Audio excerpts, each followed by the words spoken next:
So hello and welcome to another edition of Talking Out Loud with me, George Cressy. It has been a little while. I keep saying it's going to be thick and fast. They're just not coming thick and fast, so apologies on that front. I'm not going to say it anymore. I hope they come thick and fast. But yeah, do hold on to your hats. This one's a biggie. And in a break with tradition, this is a little bit different. This pod is about one man and one man alone. A man who goes by the name of Chris Harvey. Born and bred in Nottinghamshire. An engineer, a cyclist, a strategist, and a board game aficionado. This is Chris Harvey at 30. We'll hear from 10 of his closest and fondest friends. They share insightful stories, shedding real light on Harvey's character, alongside several stories lauding his ability to be a board game master. It was a real pleasure to record this, I must say. So it's recorded over an evening and then the following morning, with the last 30 minutes actually being recorded for the first time. Tip of the cap to Christian, thank you sir. Video creds to you, my man. There's a real wide-ranging set of stories coming out of this one, and it's nicely summarised at the end by a pretty brutal rating system as Chris Harvey goes through each and every friend to assess just where they rank. It's a beautiful way to finish off the pod and usher in another 30 years of Chris Harvey's life. So this is a little niche, I must say. But if you're a Chris Harvey fan, get your ears around this. There's a little time capsule for you. Normal service will resume in the next edition, coming straight out of Belgium. But for now, sit back and soak in 30 years of experience of Chris Harvey at 30. Play it.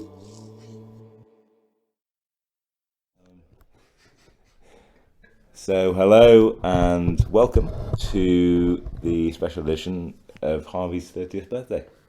Chris Harvey, how do we feel? Where are we? And why are we here, first of all? So on the wine curve, I'm on the up.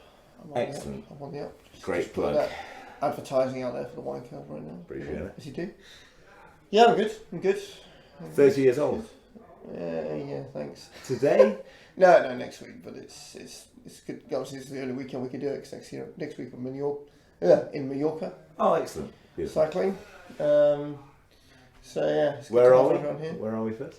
We're in Freshford, just south of Bath. Mm-hmm. A nice big Airbnb house, which is kind of cool. Got all beautiful. my inverted commas best mates. I'll let you work out which ones are best mates, which ones aren't. Oh, that's good. Very good. So yeah, good overall, I think. Yeah. And how have the 30 years been overall? Long. Sure. Long and hard. Long and hard. The highest points? When were you happiest? What year were you happiest, probably? Happiest. 24, 25? Happiest was actually getting my job. Obviously, then you went up. That's quite a big step from a graduate into actual employment. Agreed. It's real world stuff, so that was kind of cool. What age were you then? 22, 23. Nice. 23, something like that. Early into the career world. Just like, yeah, I just went straight out. So that's why I'm different to not most people, but yeah. a lot of people everyone's each their own. It's old path. school, man. It's old school. It's just straight out of university, finished in July, August, whatever, and started my job in March. So I had 6 months where I said I did nothing. I did private tuition, I did National Trust volunteering, police volunteering. I did other things. Yeah. I wasn't get bored, but yeah. So it's good to get my first job. That was a good high. How long have you been with your current girlfriend? Going for 10 years nearly. 10 years. 10 years at the end of this year, I think. Fascinating. So it's quite a while. That is a long time. 10 years this month? Or? No, in December. January the 1st, effectively. That's mad. Yeah, we got together on New Year's. Not yet. We, like every bloke, I've got a master plan that will She'll be impressed the either way. 31st, we'll be going to the petrol station for some quality gifts. Yeah. Classic old school retro Yeah, kind that's of right. vibe. Yeah. Travel Scrabble, we got this. Yeah. For that time when we go travelling. Love it. So no, I'm quite lucky in the sense we have Christmas, anniversary, and birthday within a month. So it kind of all works together. But we're quite modern rather than traditionalist, I'd say. So if and when we get married, that's probably when we'll worry about that then. We're quite chilled on it, to be honest. So which is quite nice, man. There's no it's hard to find that shit. There's no crazy pressure on it. It's just the thing is though, the way we work as a relationship, and bring Lisa later, she might have a different view on it, but my view at least is, or our view I think, is that we don't even for like my birthday, she hasn't specifically got me anything, but throughout the year we get each other small little things and gifts as we go along. Right. So there's no point in her buying like a £500 gift on this one. We could save the money, do something with it, and actually just she could buy me some dinner one night, do something. Sort of effort, That is 10 years of work. That is. 10 years to get to that stage. It's taken me a while to just nail that in. Yeah. We got there in the end, but it's taken a while, so it's good. Oh, that's amazing, man. It's been a fucking quality weekend, mate. And thank you for inviting me. Yeah, it's been really good actually. It's a really good crew. I'm really impressed. I'm really enjoying it. Worked well. Thank you for coming. No, mate, thank you for inviting me. Well, most of us anyway, but obviously not Nick. Keep him out, but everyone else has been pretty good. So and Harry. We'll bring him in. Harry in later. When we bring him in, I'll give him some life coaching. But no, it's been really good. It's been really cool to have all my best mates around. Genuinely. To hang out in a place for a weekend, just have our own place and just enjoy ourselves and just chill. There's no like pressure. We just have fun. I try to give a little bit of structure to it the weekend, as I always do, but at the same time, just everyone just enjoy themselves. Yeah, man. I mean, you've allowed a lot of beer pong to go on, which is surprising. I think the amount of beer pong based on your nature is probably not your go-to game, and yet we've played probably not. a lot of beer pong. And I've managed to put everyone, cutthroat to everyone's throats in the game of the Resistance, which I thought was quite entertaining. Yeah, very I've been waiting to play that for the last 2 months. I've been like, I cannot wait for this weekend, because everyone's going to be each other's throats for like a whole 3-4 hours of just constant. It can really divide some people with this game. Yeah, that was my plan. That was the plan. Yeah. Oh, so it worked, mate. It worked amazingly well. Okay, low points throughout the failing all of my AS level.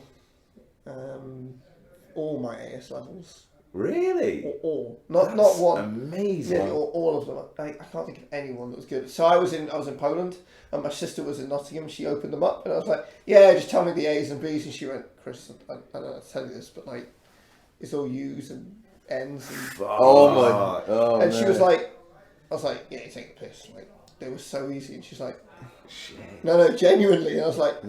No, this isn't fun anymore. Like 5 minutes we're doing that. It's a bit like that job thing. And then actually, I got like 10%, 20%, 30%, 40%. And so then I had to retake.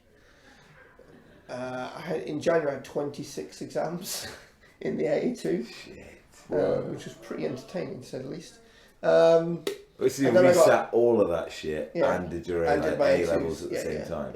Yeah. Oh fuck! And in between that, in September on my birthday, I got appendicitis. Right. So I was in hospital for a week. Whoa. Then I was at home for 2 months while I was recovering, trying to learn stuff obviously. And then I went back to hospital for another week, and then I was in hospital for home for another month. So I spent the whole autumn term, whatever you want to call it, at home basically. Shit. While I was trying to learn all my A2s and my S's again, to try and pass them all. And what was your parents' reaction to that one? I couldn't believe it, Yeah. Like, my mum was like... What, the AS levels? Yeah, my mum could... My dad was just like, oh, shit happens. Like, that's hilarious. He'll be alright. You'll get over it. He's got the brains. You'll get over it. Like, now you know just what you need to do to get it going. But my mum was... She just... I don't know, like, I wanted to jump off the balcony was the first answer because we're on the floor. And her response was just like, she was just a bit of a shock. You wanted to jump off the balcony? Yeah. Okay, you're pretty... To be fair, it's a big thing. Yeah, it is. If I got that, I'd be like, whoa, this is... With the amount of effort I put in and previous practice like questions that I was doing, I'd be nailing like 90-100%. Wow. And I just went in so cocky, like I just was like writing answers down. That's insane, mechanical engineering questions, I just looked at when that's 43 degrees, that's Oh, you didn't even think about the logic. Yeah, no working out. No working out, just the answer. You arrogant. I do that in my head, 43 degrees. And even then I was like writing a couple of things. Probably 42, and the marker was like, 42, bitch. Yeah. So, it was but, you know, my mum was like, well, what do we need to do? Let's figure this out. Let's get family. this done. We're just like, let's just fix it. Let's get on with life. Did you turn it around for A2? Well, the thing was, though, actually, when I did my, you know, you do interviews at universities and stuff, like, I was having a chat with, like, 6 unis that I went to see all 6 unis that I was going to choose. That's impressive. In itself. And I like sat with all so it's electronic engineering. Sat with them all.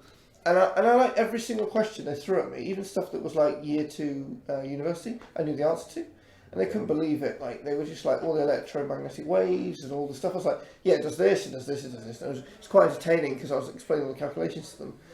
And they were like, this is really weird. Like, what happened in your grades? Like, it just doesn't make sense. And I was just like, I'm bored of like you know, when you get to like GCSEs and you're trying to get through to there and then do A-levels, I'm just sick and tired of it, if I'm honest. I wanted to get on with proper stuff. Yeah, like, fair enough. It was just pretend fake stuff, especially like I struggled with chemistry, but it was again. Yeah, it was just like I'm just doing a stupid calculation that doesn't mean anything in the real world. Yeah. So they effectively gave me 6 unconditional offers, effectively. So you're like, I think we're kind of basically, you know, I got to the point where I got to my A2 levels. When I got them, the day before I got my summary at A levels, I literally went online to check on Nottingham Uni. That's where I wanted to go. I just like Nottingham, I wanted to stay there. Nice. Went online, they accepted me. I was like, done. I walked in and like I was in my tutor was like, what's your results? I don't know. I didn't really care. Does it matter? Yeah, exactly. I've done that hurdle. I'm on to university. Next hurdle. Brilliant. Done. Yeah. So I was just like, he was like, oh, that's nice your grades. He was like, oh, okay, that's. He was like, oh, have you got university place, or do we need to help you out with like calls to try and get you clearing to try and get you a place?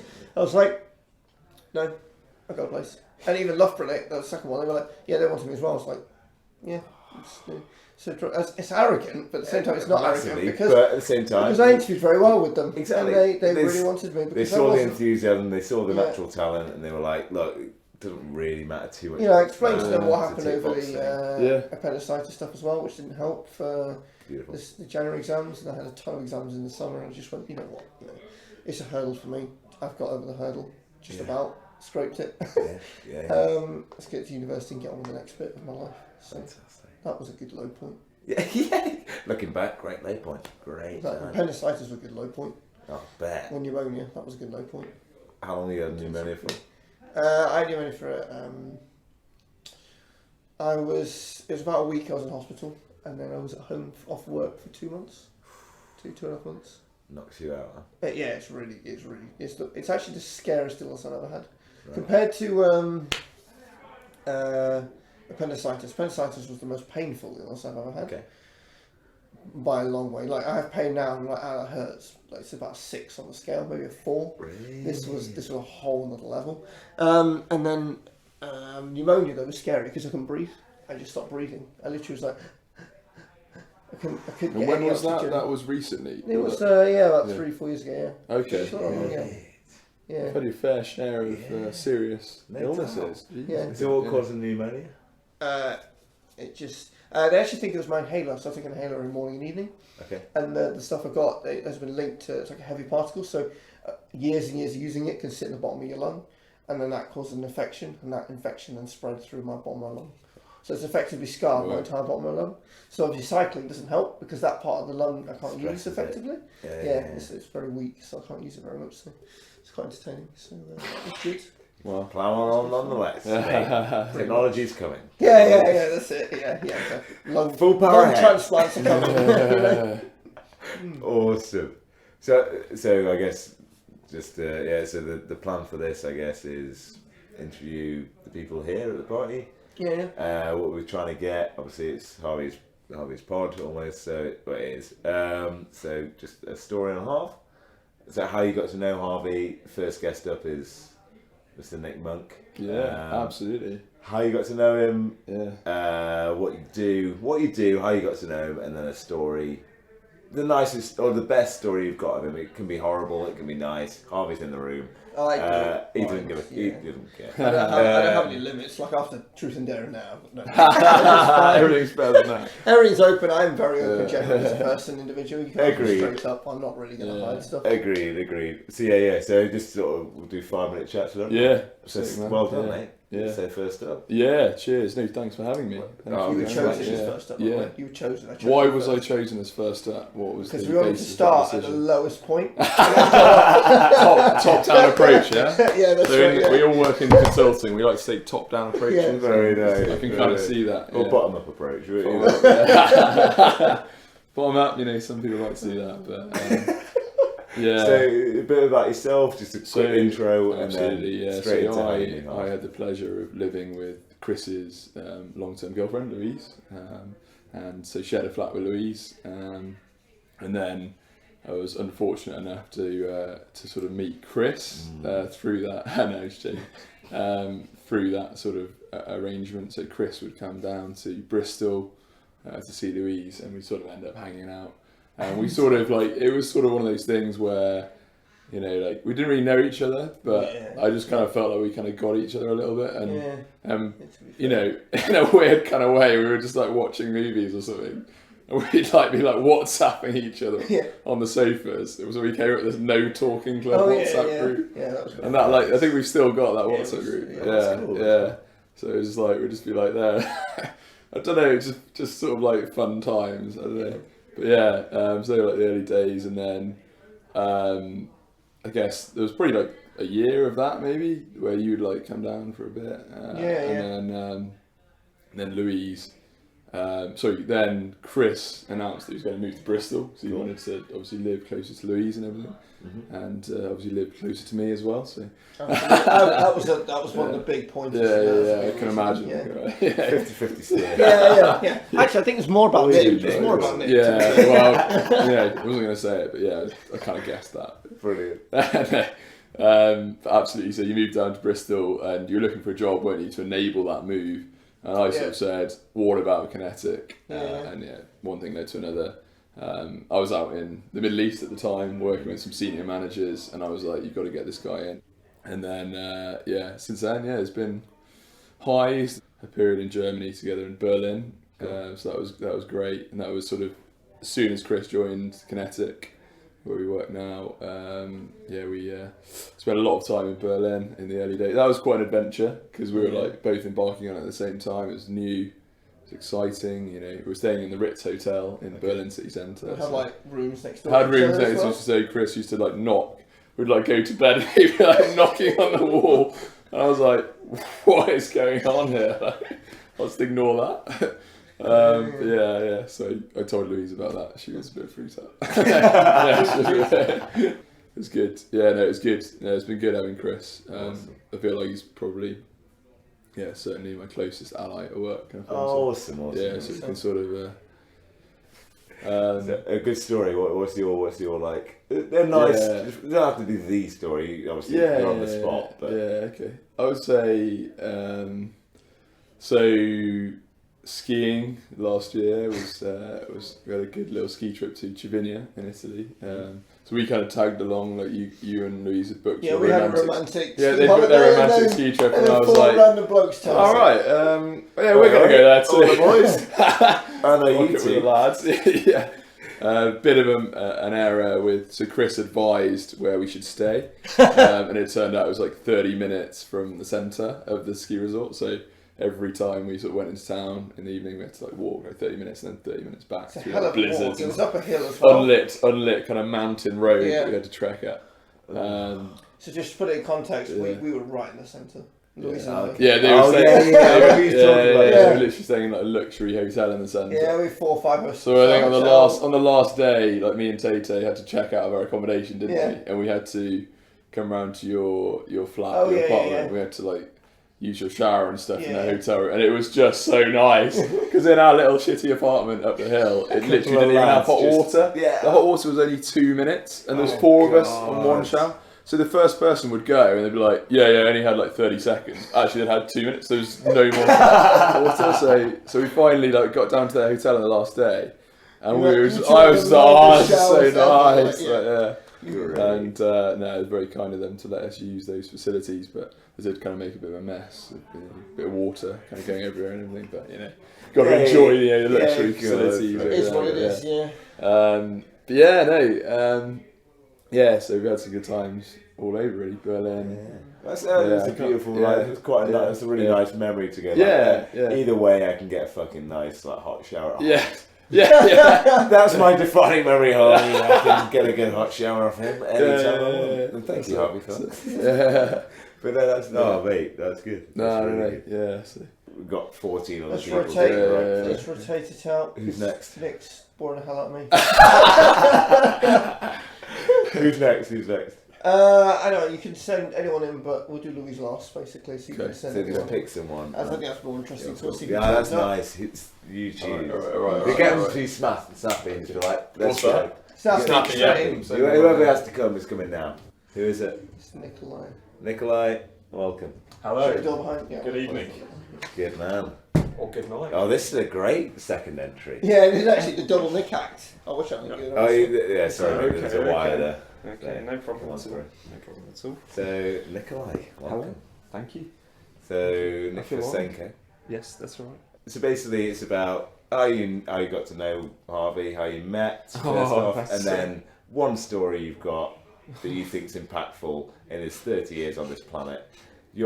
Fucking Jesus, Nick Monks he gets a hot shower off Harvey when he wants it. So that's the baseline story we've got. Wow. So okay. Build on that. Oh, I can build on that. That's not going to be an issue. So just time's sake, we've probably got about 5 to 10 minutes. Yeah, I better be quick then because it's hard to pin down. I think one story with me and you. We've known each other since we were. So I guess your first question is how did we meet? Sure. And we both went to the same prep school when we were in year 5. Jeez. Yeah, so we've known each other a really long time, probably 22 years.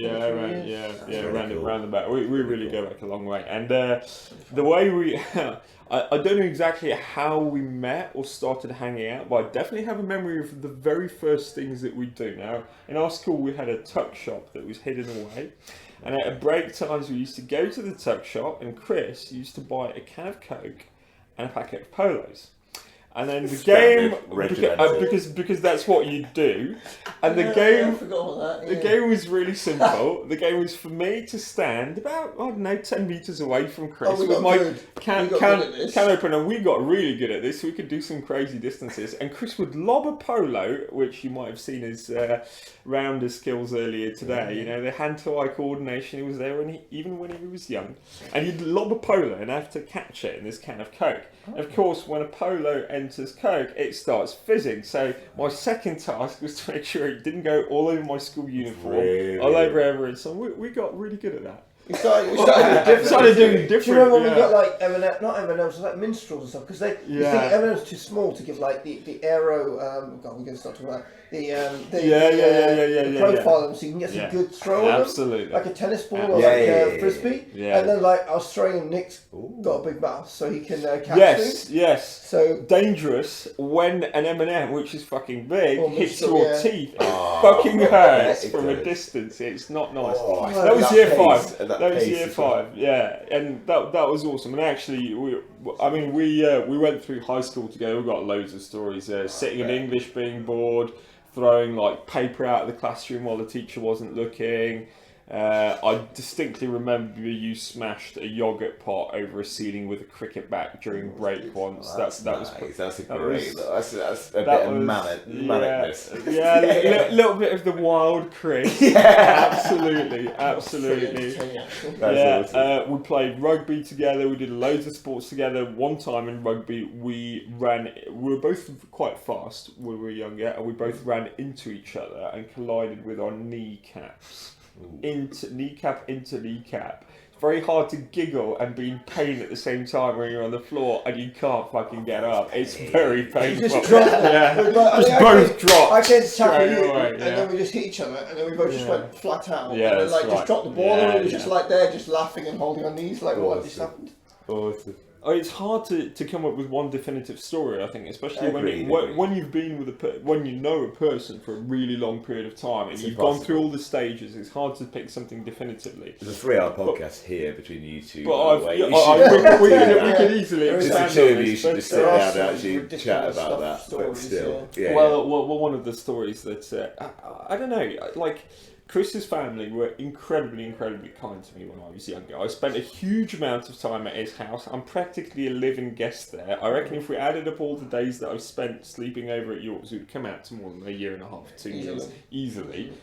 So I've spent a lot of time there. Really and we've been to some cool places. We've been to, when we were about 16, we went to Krakow with your dad, and we stayed there when he was living in Poland.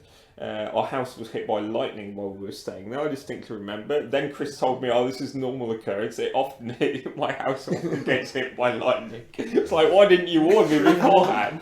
Cheers for that. Yeah. That was great. And then when we were a little bit older, we went to his sister's wedding in Portugal, which was really awesome. I was the only outside guest invited out of the family. So again, I was really honoured to kind of be there, and that was entertaining. That had a funny story involving. I don't know how to bring this up. Well, it came up in the Truth or Dare game that's going on behind us. So I think I'll put this out. If you have to cut this out, again, it's all up to Harvey. Yeah. Not only do I know Chris really well, I know Chris's family pretty well because I've spent a lot of time. I know Chris's mum quite well. I know Chris's dad quite well, and so on and so on. Sure. So we're on holiday in Portugal. It's the wedding, and I can't remember if it was after or beforehand. I think it was after. I think it's after. It was after. I think it was we had the ceremony stuff, and then we had a week of just chilling. That's right. We were on holiday together, just enjoying the time. So Chris had a room in one place, and I had a room. Oh, did we have? No, I think we were together, weren't we? Yeah, well, we came over to your mum's place. That's right. That's right. To your mum's room, and they were all out. And somehow the conversation got on to trimming your pubic hair. And I was like, well, I've never done that, actually. I don't know how old we are. Who's in the room? 18 or 19. So just me and Chris. There's no one else in there. And it's like, why the fuck are we... I'm like, why have I not tried that? I probably should try that. So I'm like, I don't want to wait. Why, pass up an opportunity such as this. So I grabbed my trimmer, which is attached to my shaver, and I go in the bathroom and I lock the door and I start going to town. And obviously, since it's the first time you've done it, you've got a fair amount of hair down there. So the sound that the trimmer's making is a little bit like, and it's just getting bogged down. And it's not designed for that level. A little beard trimmer is not designed for that level of growth down there.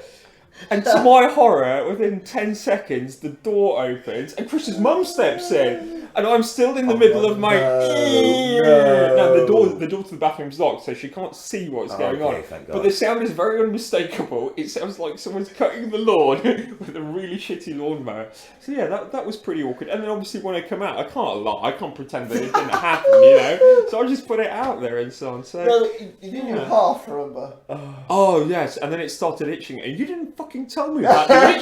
No one tells about the itch. No one says about the itch. And oh my God, we were going to dinner the next day, wearing really nicely dressed, going to a nice place, and all I could think of is how do I suddenly get my hand in my pocket so I could crouch around a little bit. It was so funny because you only managed to get halfway through when she came in, then he came out acting like normal, it's all good. Happened. So half was shaved. And the other half wasn't. Oh God! I wasn't going to sit in there and traumatise people. Your job. Like a scene out of American Pie or something. It was terrible. It was absolutely terrible. That was a funny moment. We've had a lot. Honestly, sure. I'd have to think a little bit deeper. We've done a lot of stuff. No doubt. Loads of trips, loads of road trips, loads of cycling stuff in recent years. But there's going to be more. I need to have a good think about this. You caught me in a way, so we got. Oh, for sure, man. I completely appreciate that. So, okay, here's what we'll do. We'll get you in just before Louise at the end. Just think on the story, ruminate on it for an hour or so. It will be an hour before we get you back in before. Yeah, no reason at all. I hope that's a sampler of the kind of stuff that we get up to. That's a beauty. That's a beauty. Yeah, the polos though. I'm sure we can think of something. Yeah, so you've got an hour, Nick. You get one more story before Louise. Okay. And then I'll have a think. Nice. So who's next? Nick, you choose the next person. You can go. Don't tell us. Just go. And yeah, absolutely. Thank you for having me, guys. No, we'll see you in a bit. Catch you soon. We'll see you in a bit. I just want to check. This is 1:20, man. In a minute, I think. Sorry, this is just a bit of. Mate, we're nearly half an hour already. We'll be till 5 a.m. That will be fine. Yeah, mate. You can. That's picking it up. No problem at all. That's alright. We'll get through it. Oh, it doesn't matter. It's your fucking recording. I'm good. This is grand. Hey, fellas. How's it going? Angus, folks. It's the worst one. I was going to say on the way here, apparently I'm supposed to talk about good memories, and I was trying to think. That's to be good. That's be good. It's entertaining memories. It's memories that Harvey will cherish for the rest of his life. Any memories? We don't have any memories. Sorry, carry on. So how did you meet Harv first of all? How long have you known him? I'm pretty fuzzy on this. How's it all happened? I think. Why are you still in touch with Because this it's guy? pretty. I think it was in maths. Yeah. I'm gonna go. I trust you, so I'm gonna grab a drink. Do you want a drink? Right, Yeah, I'm gonna drink wine or beer or whatever. But yeah, how do you meet? Keep on Harvey. So I've got a feeling it was in maths. It was maths, wasn't it? I don't think I got to remember Stanley, wasn't it? Dr. Phillips mate, I or don't Bath Bear, whatever his name. One of them, and I can't remember what year it was. It was. But it was. God, was it AS? One. Anyway, it was AS. Yeah. End of high school, and I was like. Yeah. Yeah, it's you, me, Jez, and didn't Ed, know wasn't who it? that guy was. Oh, I thought I met you through Nick. Yeah, but Nick wasn't in that Maybe group. it was Ed then. It was the I four don't of know. us in that. I remember sitting But in I that was like, classroom downstairs. one day I was like, who's this guy? Where did he come from?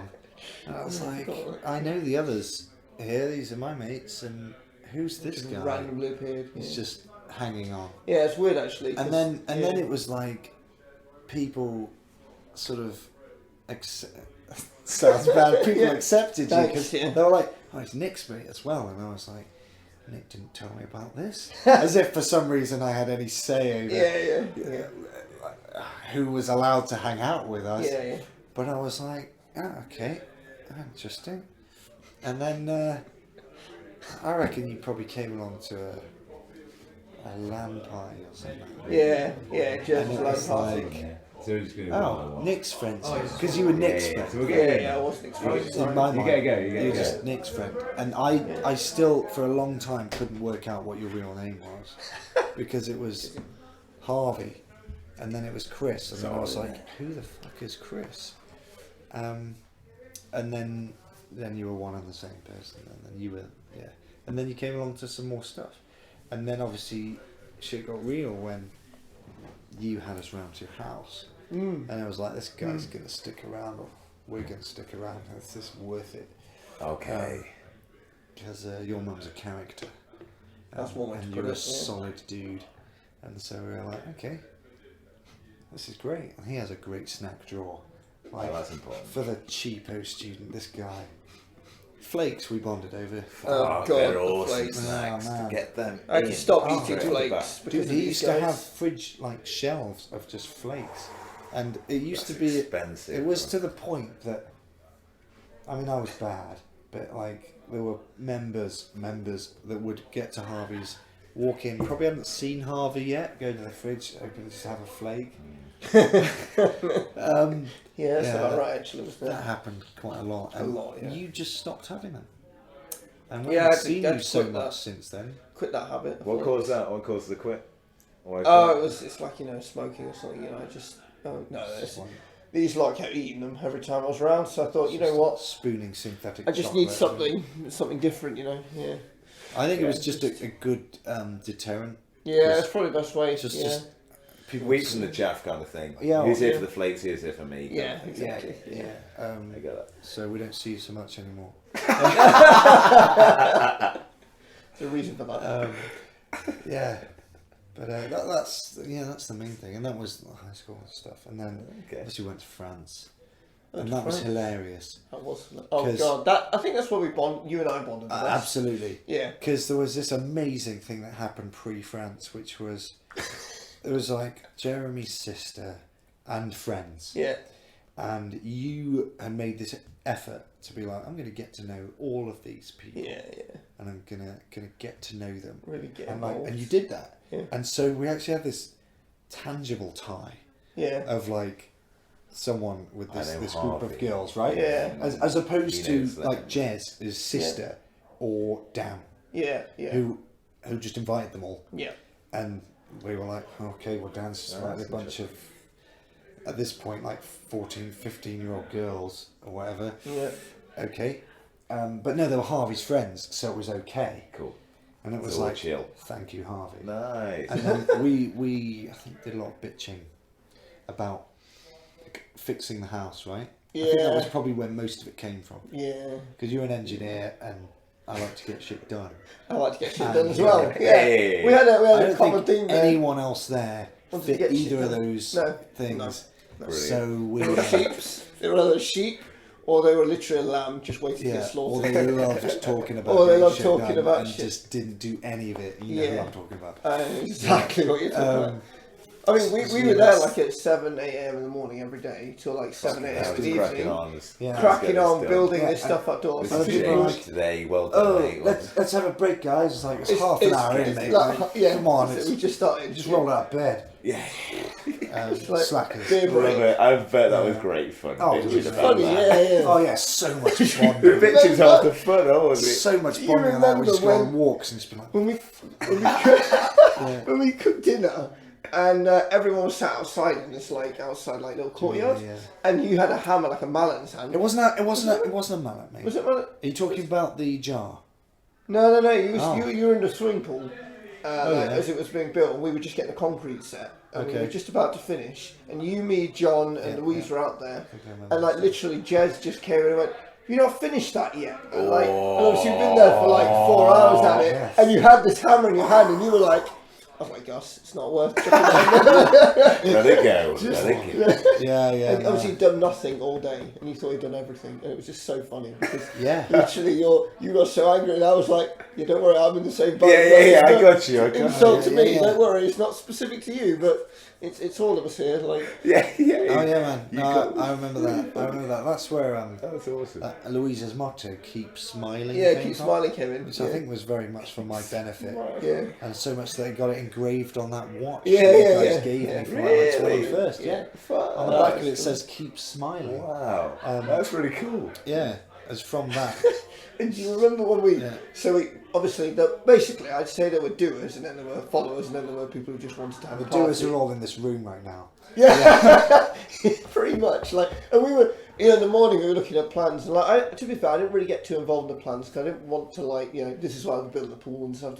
I just needed to know what are the next tasks that we're going to get smashed out. And it was just really funny because we were doing that first 3-4 days. I was helping you with getting these tasks smashed out, and I remember just when we had to move sand from the one big pile back into the pool area, and somebody, Dan, had a really good idea, which was I would do the wheelbarrow bit there and back or something stupid, and then he would just stand there and just every third time we'd put some sand in it or something. Right. I was like, I'm bringing the wheelbarrow back, you two are filling it up, and then I'm taking it back there again. Okay. This isn't how this works. You're not going to stand there for every 1 in 4 deciding you're going to do something. Yeah. Every one you're doing Yeah, something. you went full Nice. project. And mode. it was quite funny because he was fucking production line. yeah, exactly. It was like a factory floor. We just started going. Got stuff done. Let's But make this lean. it was quite funny because then we had. Automation, mate, where you could have slimmed that right down. This could be entertaining, this next bit actually, for somebody listening back to this. But Nick had his own set of jobs and he was kind of left to his own devices to get stuff done. And now Nick's great at planning, he's great at strategy, but he's not great at doing. No offense, Nick. Just had you in, and we'll see you in a bit. And just because he was, I think he just left his own devices. So when I was moved off doing the pool for a bit, basically, and Gus we'd broken the back of it. Yeah. So Gus was still managing all that stuff, and I was helping Nick with more of the exterior type stuff that needed to be done that wasn't happening because Nick was on his own. So we said, Chris, you go and help with that. And obviously that's just how I was like, you should just get done. And Nick was like, right, Chris, we've got 10 jobs to do today, and here they are. And he listed them all out. I was like, okay, where are we starting? He went, well, before we start, let's get a cup of tea and decide which ones are the best ones to allocate first. And I was like, oh, for goodness sake, we're not doing this. So I was like, okay, you will get a cup of tea. I'll play the game.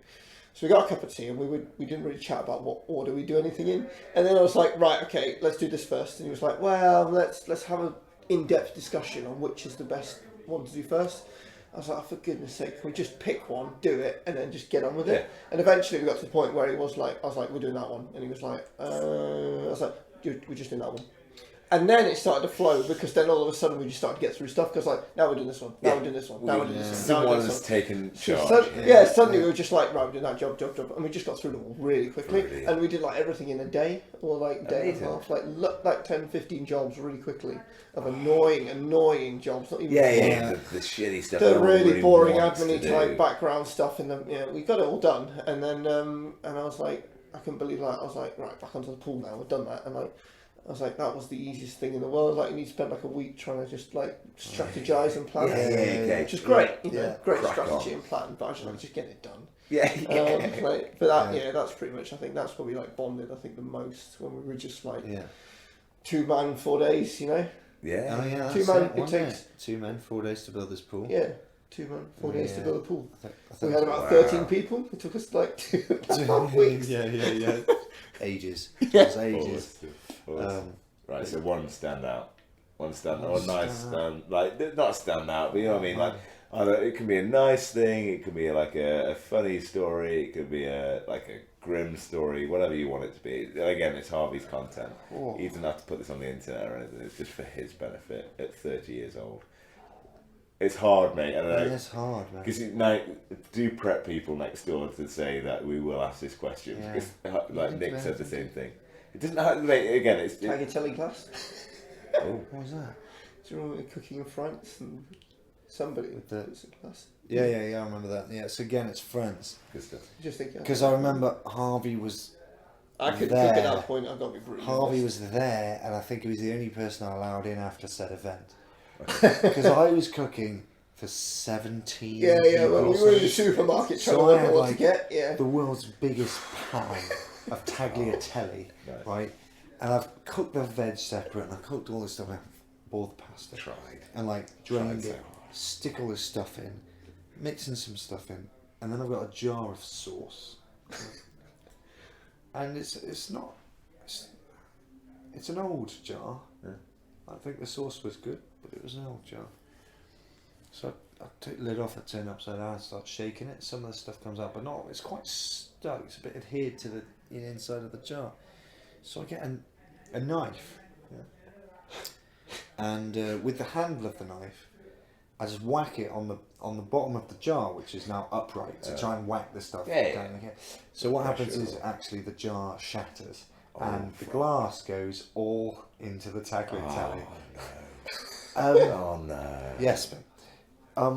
So at this point, Harvey's there, just giggling away. It's hilarious. Just at that point, I couldn't I'm like giggling in the like. I've just fucked everything up. Everything. This is so horribly ruined. The base of this meal is fucked. Absolutely ruined, mate. So I'm giggling so much, and I'm like, Harvey, don't let anyone in. And then people are like, oh, where's food? Like, food's taking so long. God. Oh, like, we've been working all day. It's like, no, you haven't. For a start, no, you haven't. No, you haven't. We've done the work. You've all been lazing around, like, walking around. This is after the young ones have arrived. Oh, yeah. Cool, all day. And so I'm like, no. This is not wasted. And I'm like picking bits of glass out. I'm picking glass out of the tagliatelle, mate. I haven't stirred it. And I'm relatively confident that I've got most of it out. You can't. Most of it out, mate. And I'm like, it's too much to waste. Too much classic perks. Yeah. And like, for anyone listening, at this point, I did not have a degree in medicine. And it wasn't something that I was naive, legally or morally obliged to I'd have done the same similar thing, to be fair, don't worry. To begin with, I kept it very quiet and endeavoured to keep. Chris, just don't tell anyone. Smash it up, mix it in. No, Smash mate, it up. I tried to pick it out. Of course you did. The big bits. Yeah, I tried as many bits I could see, and then I was like, it's all out. Yes. It's definitely not all out. So me and Chris are there, like, looking at each other like, oh, I'm just serving this. And, and someone's like, I think Henry's like, oh, there's a glass in this. And I was like, oh, and then Chris just tells everybody. Oh, brilliant. Cheers, mate. Yeah, great. And then some people lose their shit. Yeah. I mean, Because not they're like, not I'm gonna bull style, but they die and all lose their this. shit. Oh my god, I not used to serve this stuff with glass. Yeah. Oh my god, and I'm like, oh god, you're so anal. This is why we're not friends I'll eat anymore. glass, motherfucker. Yeah, like, Yeah. come on, man up. Like, yeah. Yeah, I like put my And friends I was properly offended. I was like, be grateful someone cooks for you. Like, Ignore the telly then, Brie. yeah, no food for you. Then fuck you. You either take the glass risk or let you out. Brilliant. Yeah, and Harvey did not have my back on that one. It was just too golden to not. Oh, that is just great. like put you under the bus. Absolutely straight under the bus. It was Yeah. such a funny That's afternoon. I was like, Angus just broke the glass and went Yeah. everywhere, and he just couldn't get them all out. He just mixed it all in, couldn't care less, and everyone was just like, "Oh, Angus, what?" And it was just funny because I was stirring the pot as well a little bit. Oh, and like, so much, man. like, the whole week, he'd just been like, obviously, two of us had just been like, "Oh, this is brilliant! I'm finally getting everyone off my back." I'm getting cred with everyone. I was like, if I cooked it, this wouldn't have happened, Yeah, you were full on like, oh, you bastard. this wouldn't have happened if I was like, you can't cook. oversaw me, said you that. bastard. Yeah, like, you were like, here's a jar of stuff. Like, just hit it. Just. I don't know if you told me to do that, but you probably did. So it's funny, I think I did, Probably did. I was following orders. I was just a monkey. I was just. I was a cooking monkey. Yeah, I was a cooking monkey. monkey. And Harvey was, my project manager. And he, That's a bit, in the interest of time, we've got to move on. fair man. That is Totally great, fair. that is great. There you go, Harvey. Oh, but again, you guys could do a 3-hour, but you should do a 3-hour podcast between the two, because that's entertaining shit. There's other stuff in there, yeah. It was quite funny. There's a lot of French stuff, mate. It's funny you can bond when like everyone around you is a moron. Yeah. I You just find one other soul that you're like, this guy's sane, and we see more on the level with. Do you remember the bedding situation? The bedding, mate. The bedding was jokes. It was I so got time funny. for that, man. The bedding. Go on, very you got a really couple of minutes to really quickly. smash up The bedding essentially was like, I was like, well, I don't really give a shit. I'll sleep anyway. Yeah. But what you mean on the It was just when we had the host, was having a few issues over his bed was going to be basically seconded out to all the girls, which is fair enough, I think. Yeah. And he got his own single, pretty wide single bed to himself. Not a bunk bed, but his own area to sleep in. It would be effectively his sacrifice, so the girls could all sleep together, because obviously girls want to sleep together. In his room. Which makes sense. And he just wouldn't get over himself, and he's like, "I'm sleeping with the girls. I'm sleeping with the girls. Like, they can all sleep with me if they want to." Really? This is pretty weird. You've got a sleeping plan. Oh yeah, we had a whole plan out. We had allocated names, and they had like which a whole involves I'm going to sleep in this bed, and all the girls can sleep there too. It's like that's a bit weird. That's really odd. That's very. So we effectively gave him like forcing your agenda there. Yeah. You're the host. You definitely wield a bit of power here. That's Exactly. It's a bit pervert there. Anyway, so I hope he doesn't we listen shut to him this down podcast. pretty quick on the. We shut him down. I shut him down. Ruined Did you? that. Oh yeah, because he's this was the thing with the girls as Harvey's friends. He was like, "This isn't happening." I've got this. And they were like, "Harvey, you're king." Oh, brilliant! I don't know why they have an accent, and then.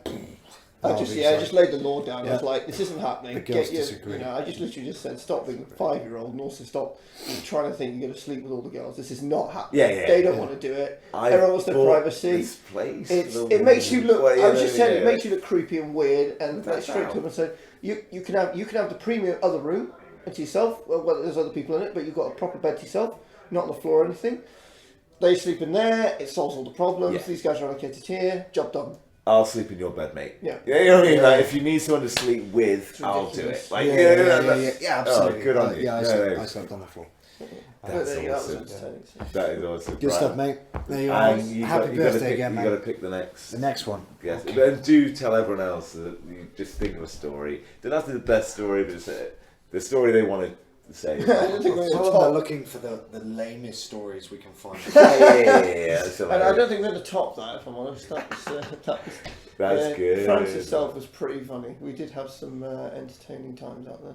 Yeah, no That doubt. was a good little. I think I remember Gus telling me about that as well. Like, Yeah, obviously yeah. I didn't know you too well. Yeah, until that was the like last, Jack few came years. in just after. Well, not came in, but like into the group Yeah, like properly, after and like, stuff, and which was Started kind of shame abusing because the that would flake have thing after Jack that. would have been entertaining there, and yourself would have been really entertaining. The two of you would have been very different. Like I just remember one evening we went out for a walk. Me and Nick did, and we just took a bottle of vodka and we started drinking it straight in the field. I'm like, worst plan ever. This is a weird. Oh no. There he I is. remember- Hello. Elliot Butler. Elliot. Butler the Bard. You say Welcome. Elliot. You got to say it. Let's okay. Let's Because kill it's that nickname right now. 120. That's fine. We'll leave it there. The subliminal messaging has been done. So, how did you meet Chris? Well, it will have been at school at some point, but I can't remember the exact Yeah, I It's time. been a remember pinpoint. collection, But your yeah. first, like, proper, like, oh, Harvey. Like, your first, like, oh, I remember Harvey now. Your first, I like, don't- friendship moment almost. Yeah, honestly, I don't remember it because this is the thing. Like meeting at school, like we'll have known each other sort of when he was in hanging around with Angus. But it's only when I started, and you will have come to some of the BB gun fights as well. So I will have known you a little from that, I think. How many years ago? Like this is the Roughly. thing when we were at Roughly. school, so we've probably been about 13 years ago. Oh, that's Probably. a lot. Does That's that quite sound some about time. right? Yeah, I think so. It's been a When while. I was do about- remember you at school. Yeah. When I was yes. about 14. Yeah. But this is the thing, we never hung around a lot. Fine. So, At when did school. you start hanging around, do you think? When I started hanging around when I started hanging around with Angus Okay. and people Makes sense. Yeah. again after the lost years. We'll revisit that in a different place. Yeah, I'm featuring a different podcast. Okay. Or hopefully not actually. Yeah, fine. Yeah. So yeah, after that, but again, I can't. There's no specific. How many years ago was that roughly? That you Maybe- probably got to know Harv? Maybe 6? no longer 8? than that, mate. Yeah. Because I'm 27 now. I'd say probably 9 years. Yeah, I think so. Yeah. Does that sound Yeah, about that's right? about right. Yeah, Actually, fine, yeah. yeah, 20 yeah. years. I was 22, 20. Yeah, that's about right. Actually, Yeah. it's like after uni, mid-uni kind of stuff. Yeah. Yeah, isn't it? exactly, So we that's what started you- to do stuff with a bit more. Because I remember you at school. You're very different to how you are now. Let's put it like that in terms of physical shape. Yeah. But basically, I think that when we started to do group stuff with like Angus, Yeah. Nick, and that's kind of when it kind of gelled a lot more. Yes. And Yeah, then, yeah, and then yeah, it just you kind guys of got a real squatted at my unit house. Yeah. Yeah, that's cool. That's really Yeah. cool. Nice. And then since then, you've got to know Harvey, obviously, over the last 9 years. Firm friends. We'll throw respect out there. Oh yeah, yeah. Little Boom. fist bump. Little fist Beautiful. bump. Yeah. Classic Harvey. Classic. Huh? Loves a fist bump. Yeah. Always. Every day before I go to bed. Yeah, pumping people left, right, and centre, Yeah. my boys. Little memory, little je ne sais quoi. Okay. you've got about So, like, it's not a specific memory, but it's sort of, it's something that happens on Regularly. a not on a, on a relatively regular basis, but Okay. something which I like about admire, or, friendship yeah. is when you introduce a new, much as you have tonight, a new game to the Oh, group. lovely. Yeah, Yeah, nice, because it's something to get quite excited about.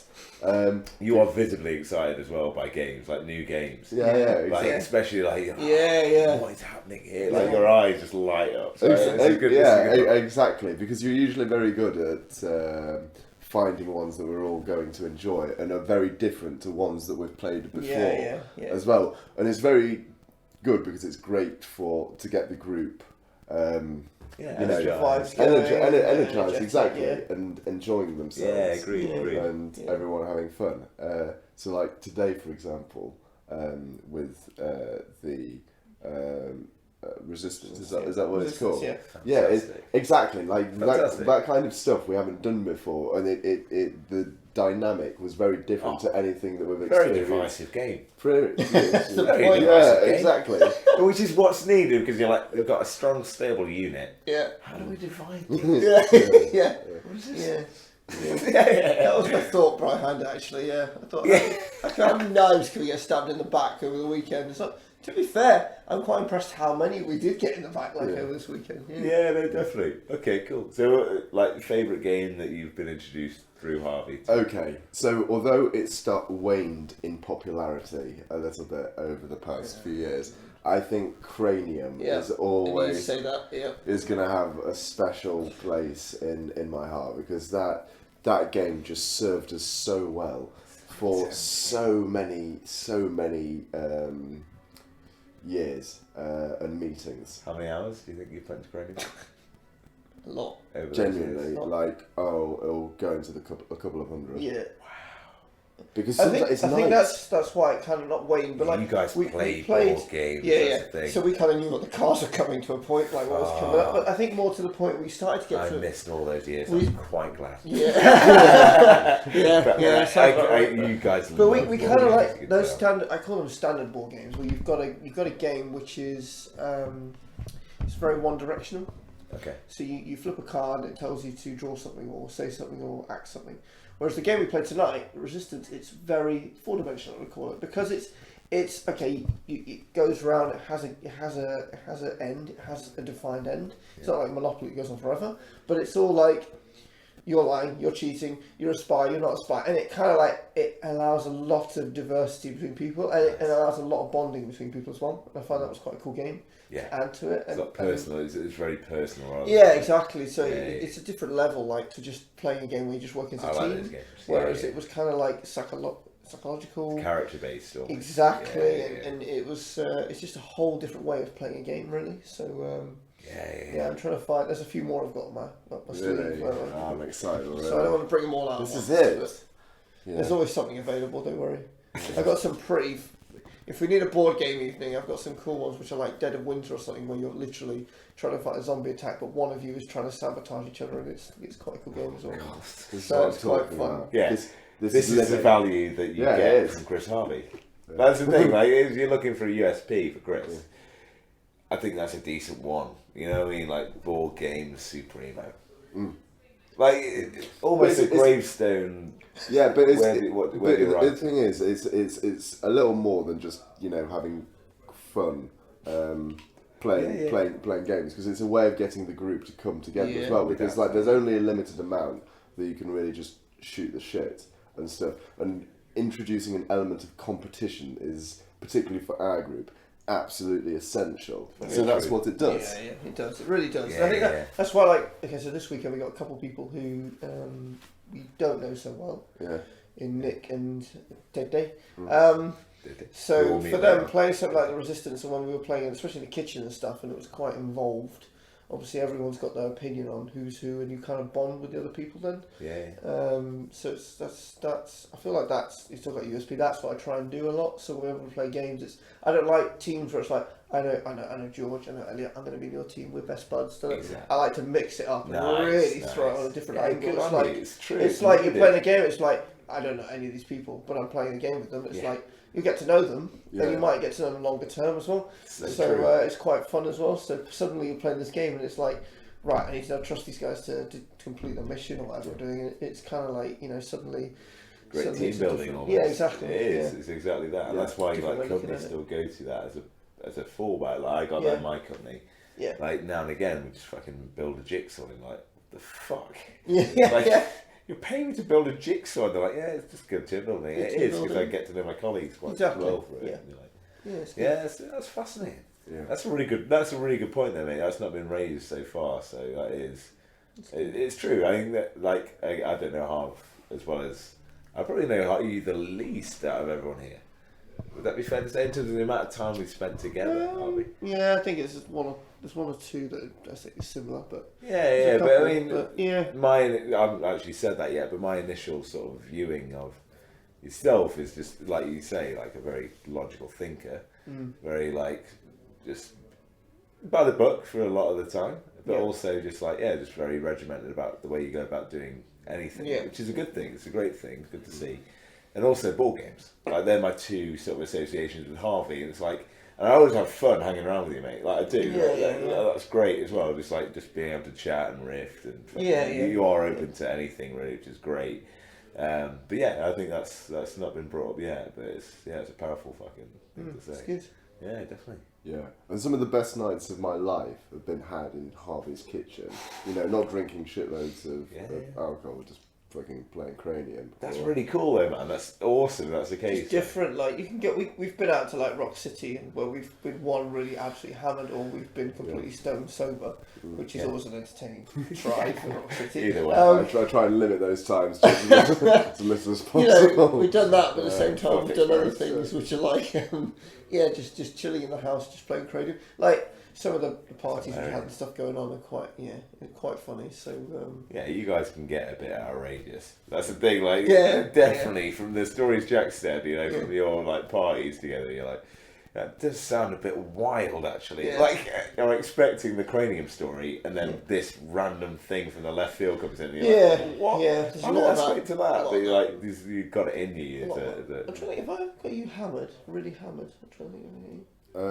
Yes, at New Year's a couple of years ago. So I have a mission, personal mission, is to get every person I know really, really, really drunk at a night out or something. Baseline. So, yeah, pretty much. So there's a few. I've done quite a few really bad ones, which have been pretty bad. But it was when who was it? Jessie bought her Navy friend. Ah, okay, yeah. Do you remember? Yeah, God, yeah. You were pretty hammered. That was entertaining. Yes, I was saying many inappropriate things at that. So I have like a goal to make sure. I have a goal to make sure everyone obviously has a good time and stuff. But when we're drinking is to make sure that people like take it to the next level. And it's really see the primal instinct come out in this guy. Yeah. Nice. Should we dig any deeper into that one, or in terms of the inappropriate comments and things like that? Oh, just a normal, just a classic drunk, just a normal, like class stuff. Beautiful. Oh, we've all been there. Yeah, we've all been there. Right, I think. That's all good. Yeah. Oh, who's next? So if you go find the next person. Find the next person. Seems to be interesting. Okay. I just didn't want to be here until fucking 7 a.m. That's the only thing. We've got about 10 other people to get through, and also that one. Just if you could, whoever you choose, not Louise. That's the only thing. Okay. And Nick gets to come back here just before Louise, and that's our only criteria. Hello. Hey, praise be to Tete. Very good, Tete. Did you see it, Tete? I am from here. This is on the couch. So Tete.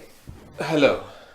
So if we could, can we just explain in your best way the way that Tete does, just explain sort of how you came to speak the way you do, and how you came to introduce yourself into rooms the way you did. Okay, so we get here on a Friday night. I want to be myself. The problem is I already have the accent. The nickname Tete. Tete. This is a derivative of my surname. It is actually Taylor, but that got abbreviated to Tay, and then obviously since it's become Tete. Sure. Because why, when you can say something once, why not say it twice? Very true. Anyway, so there was a truth or dare kind of thing, and it came out that I have to, for the rest of the weekend, and as I get into every room, duck on the floor and kiss my head on the floor and say, praise be to Tete. This was a dare suggested by your present girlfriend, Louise. Genius. Present girlfriend. I don't know why I highlighted present. I felt like it kind of rolled off. Do you know something in the other room that's going on right now? Yes. So yes, this is what happened.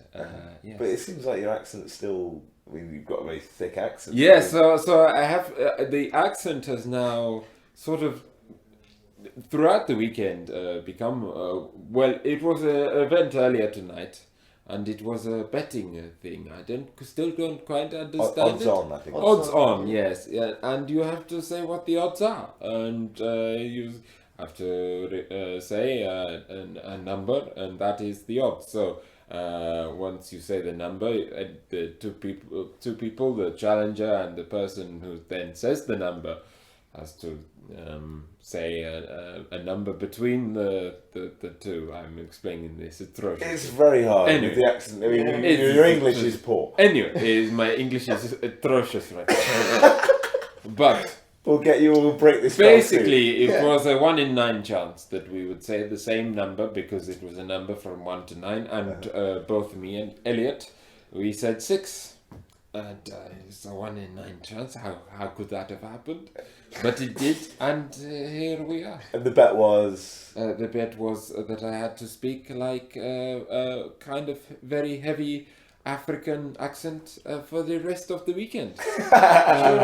Maybe worth for the audience here getting a small glimpse for 30 seconds of what Tete actually sounds like, and then they can go back to normal. Okay. Back to Tete afterwards. Yeah. So actually, I'm a German. No. Sorry, that was accents. Yeah. This is what I actually sound like. Sort of. Yeah, slightly posh. I will have to say, was it received pronunciation probably? I think that's the dialogue. No bad thing. Yes, grew up in Buckinghamshire, so hence my voice. Yes, the Queen's. The Queen's English. Yes, that's the term. Yes. Correct. But honestly, Tate, I think for this, let's just keep it with the Queen's. Just keep it with elicit the actually Queen. some Stay nice with the Queen. memories rather than stay stoic. And as you leave, you need to get African Tate I will back resume out. the character. And we should say, for the purposes, if it were to be published, if you could just describe your background in terms of your African connection. So I make sure it's not racial appropriation. Yeah, it's well, yeah. There's some backing. Firstly, my mum was born in Kenya. And she came to the UK when she was 18. Although that side of my family is of Indian descent, so the accent really isn't African.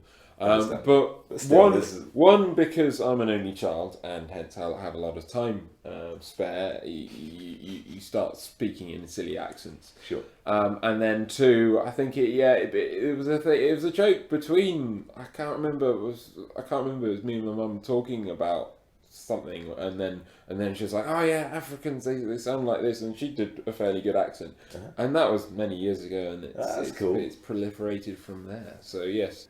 Kind of going off topic anyways, but so the purpose of this one is, how did you meet? Obviously it's Chris's 30th.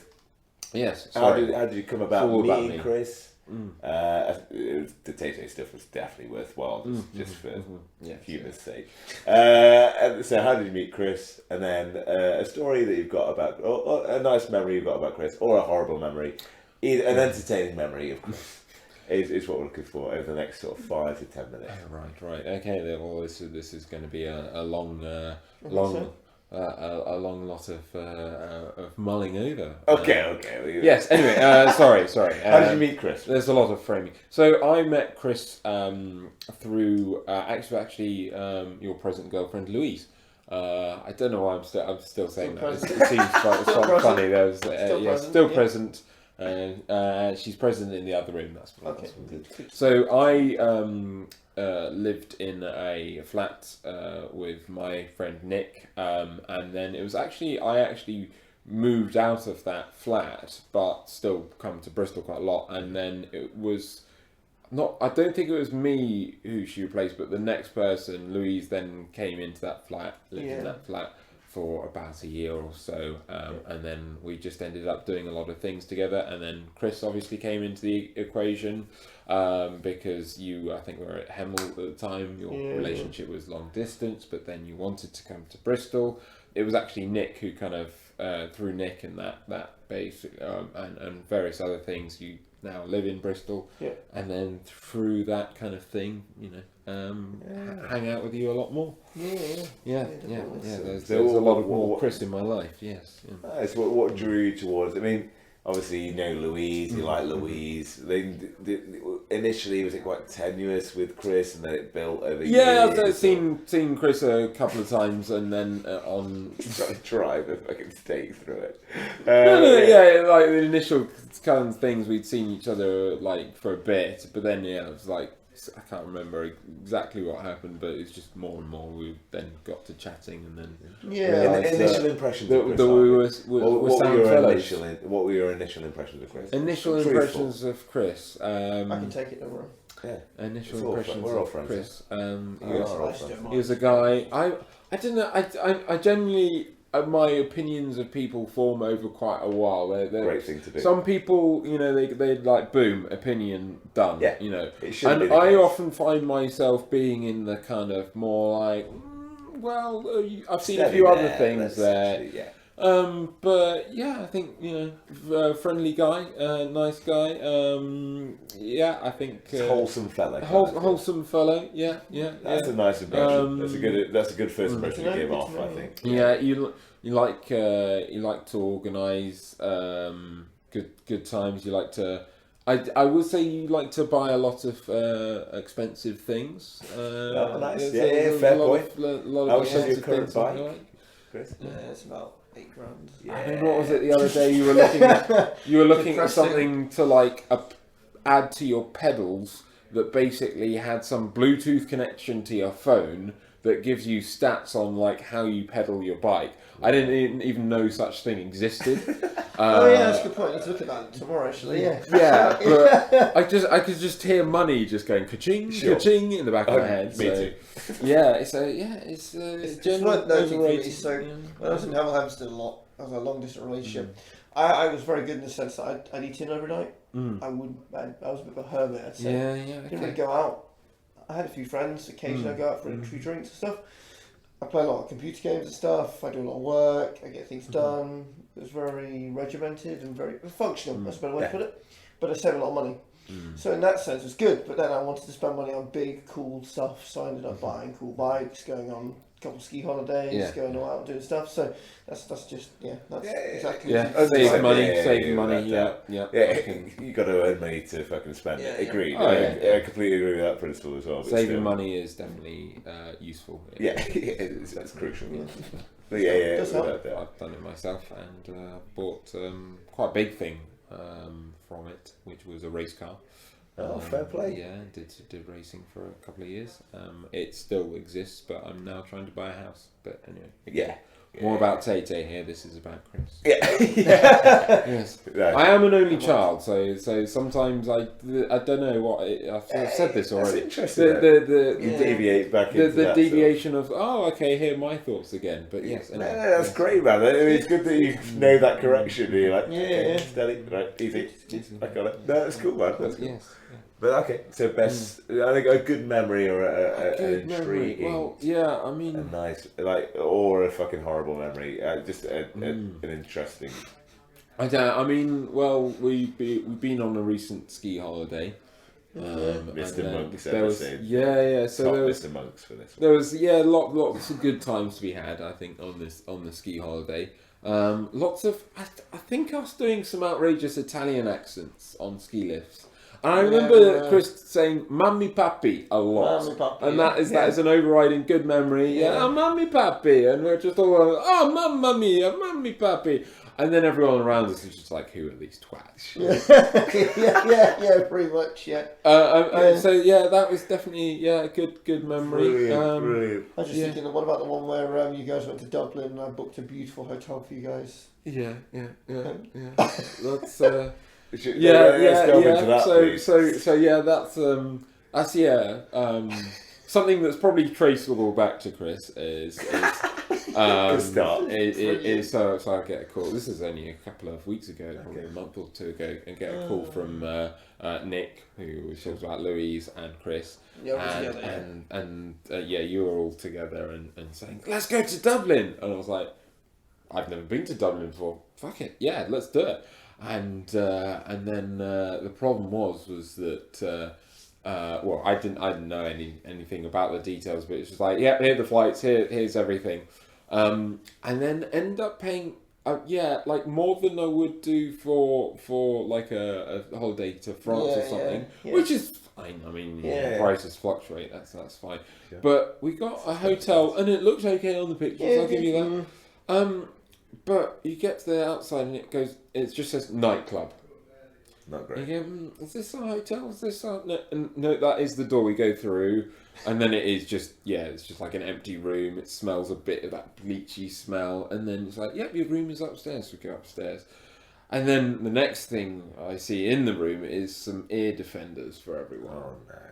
So and sure enough, but every night we stayed, there was noise until 5 a.m. in the morning, and it was just like outrageous. Yeah, genuinely, I've never seen it before. I've not seen it. But yeah, that was like okay, but we did the very British thing, me, Nick, and Louise, when we got into the room. It was like, okay, this room is it was decorated nicely, so it was like.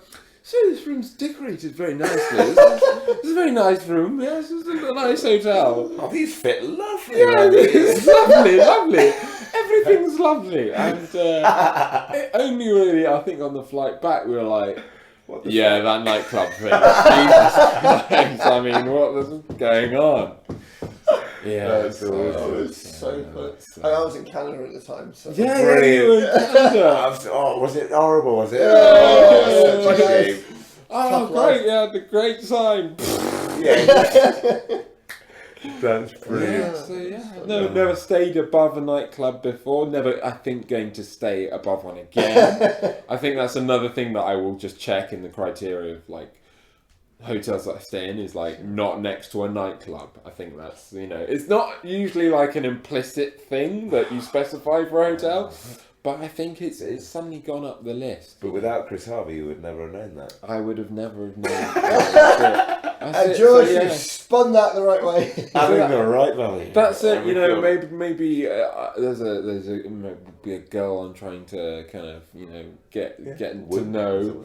Woo is the word, or improve, or just progress along our relationship, and I'll book a hotel. And if I were to make that mistake, then having not had this prior knowledge, nightclub hotel, exactly. That's for a third date. Anyway. It could have that's it. Third date.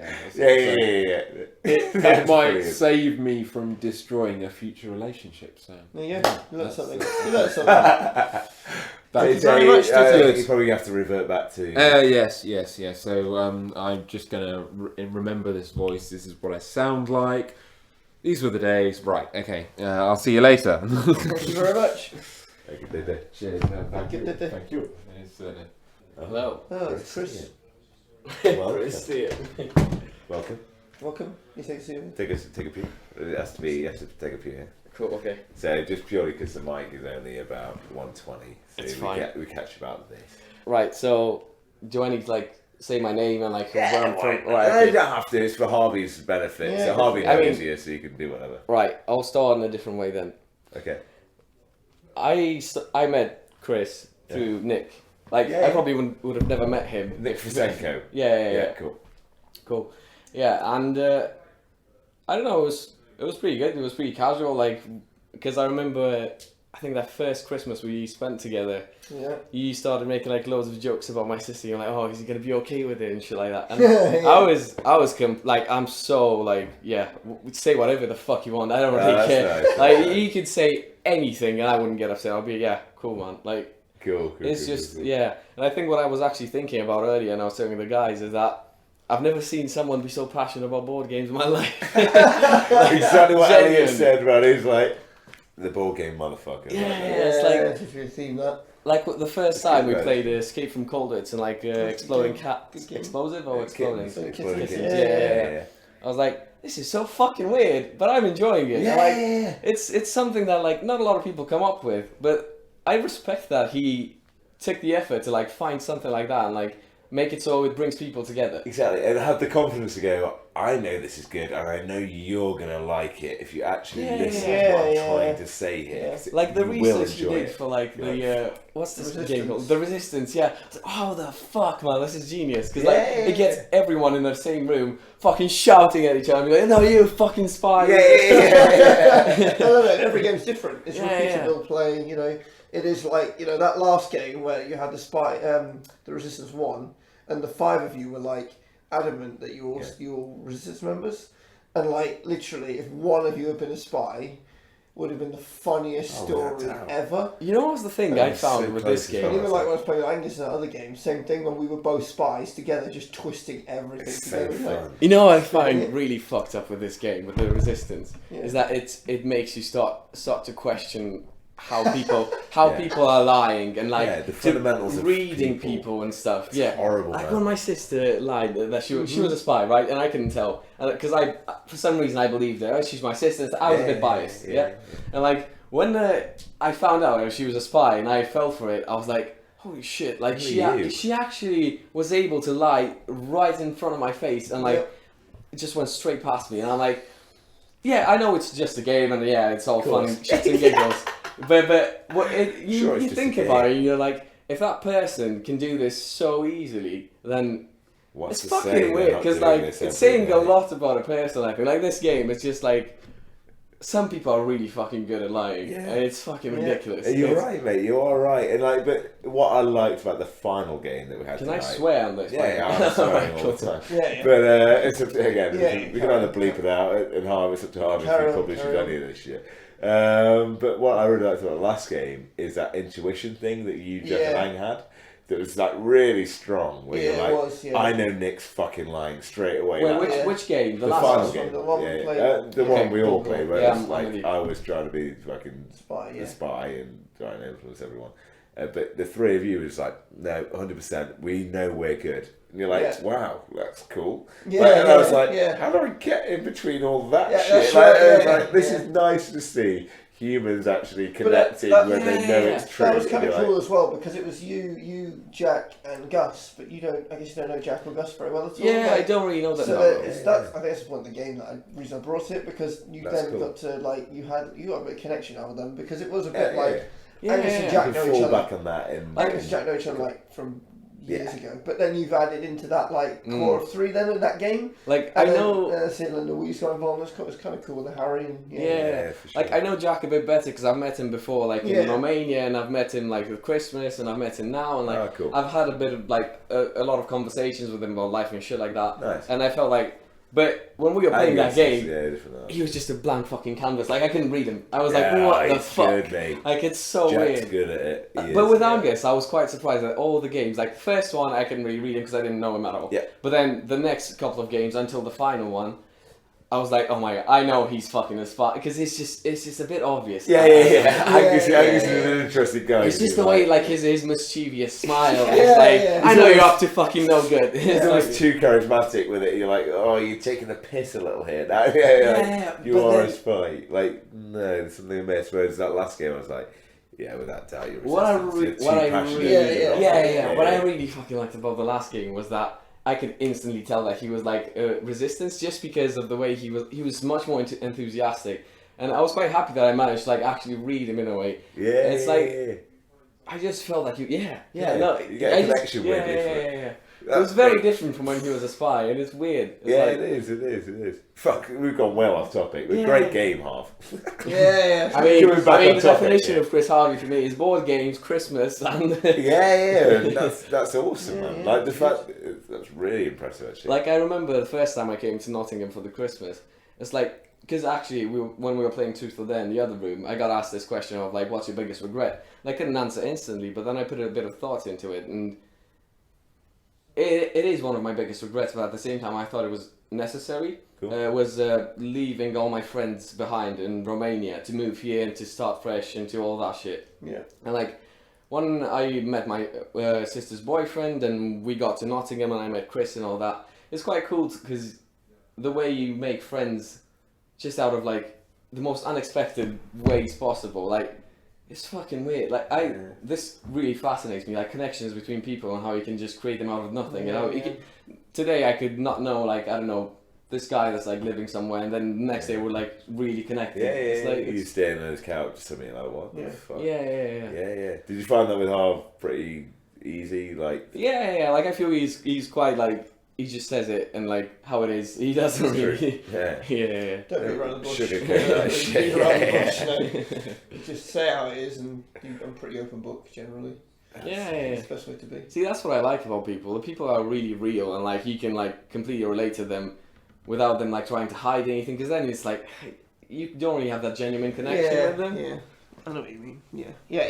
Even stuff like what was going on last night with Harry Jones, and stuff like all that stuff. I'll just say it direct to him. You know, what is he doing is not right, or it's right, or it's wrong, or what was going on. In just my view, that's off. Out. You know what I mean? Well, how you did it. You can say that. He's done it to me though in in France. my He's a view, good example. So he's done it to me in France, same thing. But the point that's cool. Point, that's good. The point is that I'm happy, even in a sober environment, not even a drunk environment. Just say how it is. It's really good. And it's not even like it doesn't allow anyone to. I say that's not the right way to sound, but cower away, so to speak. But it's just like, you know, my opinion. This is my opinion, and I'm not going to change it. See, that's a really good trait to have. Because I'm just going to say that's where I stand. Yeah, that's important to say as well. It's like some people will just ignore it and hide it and not talk about it, and I just that really fucking frustrates me. Like people that just like don't tell you what their problem is, but they have like this big issue about you, and they keep it to themselves. Like, fucking tell me. Yeah, exactly. Oh yeah. You'll be next up, mate. Yeah. Is that cool? Yeah, sure. Cheers, bro. Yeah, but you're right. Yeah, absolutely right, man. In terms of that, like the ability to just fucking be deadpan and say like, no, like this is my point of view on this.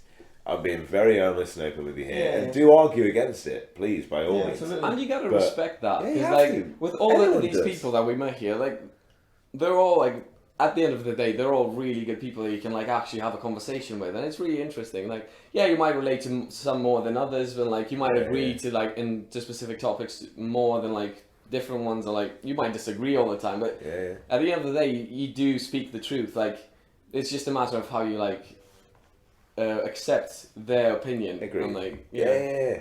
No, it's men. That's really good. Oh, what I wanted to say as well is. Cheers for inviting me. That's right, anytime. Yeah. No, because it's like, it sounds like something like, cheers for inviting me or something like thanking, but it actually does mean a lot, because it's like, moving from a foreign country and like having friends here, it's a big deal to feel like people actually want to do shit with you, and like it's more than just, I know him, but that's fine. Yeah, I think for you, if you want to take it from like, I'd say you're like level 4 on the friends list, you know, there's level 1 obviously where you want to get to, like you need to just play Dota. Get straight to level 1. If you want to just bypass all the levels, stop playing CSGO and just go straight to Dota. Then we'll get to level 1 instantly. Or start cycling, which I have. That's that's there's multiple routes to get there. That's probably the harder one of doing the two, but downloading a free game and pressing play is probably easier than but Dota is so complex, mate. I mean, I know we're going away from the subject. Let's leave it at that. A little bit, right? So I don't know how many people we've got left. There's Jack, obviously. You must have got Louise. Jack, and you had Elliot. Elliot. Yeah. Anyone else out there? Because I know Nick and I think they've went to sleep. They've gone. Yeah, we'll take. That's cool. So we've got Jack. 2 more. Take Jack and then Louise. Yeah, that's good. Sure. Thank you very much, Christian. Yeah, no worries. Cheers guys. Not at all. This is good. 2 I'm more. glad you like it. Oh, well done, man. Well done. That was sick. Well done with the podcast, man. No, it'd be nice. It's nice. Good idea. You guys have been in this room quite a while, haven't you? We have, mate. An hour and a half now. Fuck a duck. How many people you got left? Just you and Louise. Oh, sweet. I was thinking, fucking this guy. Yeah. To bed. Say the best to last. Oh, that's nice, Louise. Everything before that's trash. Want a drink or anything? I've got a lemon tea, that's why I'm going to get one of them. Do you want a lemon tea? Lemon and ginger, man. There's no caffeine. No, I'm good. I've got a beer. That's fine. Oh, right, he's still going. Okay. Yeah, it's okay. 30th, mate. Fucking 30th, mate. Yeah, exactly. Yeah, do We'll it. keep going. We'll do it every night. It's not. How's You're right. Yeah, I've got just work. How's it been so far? Interesting. Yeah. Different thoughts on myself, which have been quite, as you said, like stories and stuff going on. Yeah, it's quite. I mean, George, well, it's an unusual approach. It's quite nice, isn't it? Yeah, he gets the best out of like what the kind of stories that people want to tell or what's going on. So it's quite interesting. There's still the standard stuff like the Nicolais of the world and the Angus of the world, who I know from obviously I know Nick from a long time ago, but Angus not so much. But it's like I knew him from France and meeting him from like all the real world stuff. Yeah. Whereas Elliot and maybe Christian and a few others, it's like board game stuff, like hanging out in my house. That's a good point. Whereas people like Tay and Nick, I know from like, well, we do a lot, I say drinking, but going to pubs and going out. And they're recent. meeting. They're recent, yeah, they are recent, but it's just a different way of, we do stuff differently. Yeah, exactly. Yeah. So it's just interesting to, be talking about how you met me and some interesting memories and stuff of what we got on with. So, nice. I know I'm interviewing you for a second until George. I have no problem with that. How's have you got any surprise? Who's been surprised? You have to say what they did, but is there any surprises or someone that you kind of go, that was an interesting story, I haven't thought about that once, and clearly they remember it, or anything like that? Do you know I'd actually say no. The only reason is that because big myself up here. Yeah, I have a stupid memory. Okay. So I remember everything. Yeah. So I was. It's you might find it in a minute. Like I'll this happened and exactly that. Yeah, exactly that. So I talked to like Louise is a good example. And we'll talk about like do you remember when we went to X and did this? And she'll be like, what? Like, when did we do that? I was like, oh, for goodness sake, this is what happened. It was on this day and stuff. Gotcha. I just sometimes I have a stupid memory for stuff like that. Yeah. And so it's like somebody might be telling a story or might have an idea and. I'll be like, well, actually, this happened, and then actually, after that, this happened, and this happened. I just have it, I just have stuff nailed in my head. They say the start of the story, and you kind of just go, well, this is the story then. Yeah, exactly. Yeah. I have a very weird memory for that's good, though. That's very important stuff to me. So that's pretty sick. It just nails into my brain, and it doesn't go anywhere. So nice, man. So I don't George has his memory banks and stuff. Yeah. Fortunately for me, I have my brain just is inherently just weird and wired like that all the time. Mine is not like that at all. Mine is a alphabet spaghetti soup of which things rise to the surface like some magic 8 ball. Prefer that at some points, I won't lie, because it is quite stressful constantly having everything locked in your brain all the time. There is a simplicity to having not much in your head at any one time. I can imagine that, yeah. It's a lot more instinctive to a certain degree, but... to be fair, it's just interesting, the stories, and I don't inherently do it, but we're talking about like board games, Board game to me, and maybe George when it comes back, board game's a board game. It's not actually the board game that I like about the board game, it's bringing people together and enjoying. I was about to say that. And that's what came out a little bit of the stuff we're doing, like Elliot's and Christian and stuff. It's like we're playing games together. It's not really the game that I'm trying to get across. So like, it's cool. Sometimes they're cool games. Like we talked about the Resistance evening. It's a cool game. Yeah. But actually, it's like Cranium or the Articulates or the whatever the game is, doesn't matter. But like I was saying, like to George and I can't remember who else, when we were talking about the game, I don't like, I'm going to pick my best friend and his best friend, and we're all going to play as a little team. Yes. I like to mix the teams up always. Yes. Because then you bond with other people. Yeah, and you're playing with the dynamics. Like when you talk about stories, like maybe my 21st birthday, when the Swedish people came over and stuff. Yes, we had, that was we had a party of 40, that's not fun, like 20 people, 25 people in my house or something. And we pretty went at it. But the thing is, when I was talking to the Swedish people, my Swedish friends, we were like, let's play games that like bond everybody together, because it's a whole different group of people. So I had my uni friends, I had you, I had Swedish people, I had loads of people. It's complex dynamic. And it was like, I was just saying like board games are just a medium to bond with other people. It's not actually, sometimes a cool board game. That's been a theme this evening, mate. But actually, it's quite entertaining because suddenly you'll be at, for example, Christian's throat, who you've never ever known before, but you'll be going at him full on just trying to say he was fine. And that's what's quite entertaining. It bonds you like in a different way. Exactly. You wouldn't have arguments of that magnitude or agreements or in pally moments with team bonding or whatever it is, just by drinking emotion like that without just normal conversation straight off the bat. But also with very little at stake, other than the game. That really doesn't mean that much. Like when the game ends, no one's crying about it. Just a game. Sure. It's just a game. Sure. That's fair enough. That's interesting evening you had. So far. But so have you discussed? We've just been talking. I've been talking to Harvey about what has happened in the last rounds. I've been surprised. I'm just curious. Yeah, cool. So go on, George, you lead it. So just for your sake as well, I've just been through the room. We've got Harry Jones left, which would be a good way to firework. And I think Louise might have drifted off because it is close. Fine. But we'll get Louise in the morning. And then we'll add it on at the end to say, round a coffee with Louise and Harvey, and we're just fucking chatting about what's happening. We're going to go into it for that. But so essentially, Jack. How did you? When did you first meet Harv? Gotcha. And then All an that stuff. entertaining story. All right, okay, I'm on As a that. result, we got about 5-10 minutes. Gotcha. First, I need to ask a few questions because I don't actually forget. Was it? So I think you since your memory's so good, you can. No, it's tell me terrible. otherwise. Terrible. Obviously, I would have seen you a couple of times here and there, maybe. I don't even know if that's true. But I was under the impression that we met when we went to your birthday and Rand's birthday at the caravan thing. That's my first proper memory. But you could be like, no, actually, we did it the day before or the year before. You were a proper numpty at that party. You see, I think it was then, but actually, I think it was. Just disregarding comment. Yeah, go on. I think it was either then, but I do think we met previously at Angus's house after France. Oh, maybe. Because we came back from France, and that's how we bonded, and that's when we got invited to the party. We've spoken about France in this podcast, mate, quite a bit. Yeah, but what was entertaining, because we were talking about... France, exactly, we were talking Jack, would have been brilliant if we had got you there, like myself and Angus were just talking like you would have been ideal, because at the time there was a few moving tectonic plates at the time between people. And we were just discussing that you would have been ideal to allow a bit more free lubrication of those tectonic plates because you could have seen what was going on. So, I see what you're saying. But other than that, it was probably some amount of time there. Because I think we were like, what was that? Was it your 20th then? Because I think it was Rand's 18th, wasn't it, or was it? Sorry, I think it was 21st. Was it 20? So what was the other one then? Your Swedish friends was 22nd. No, that was my 21st Swedish friend. So I think it was my 20th or 19th. It was one of the two. Maybe. I honestly can't remember. It wasn't 18th. Sorry, it wasn't 18th.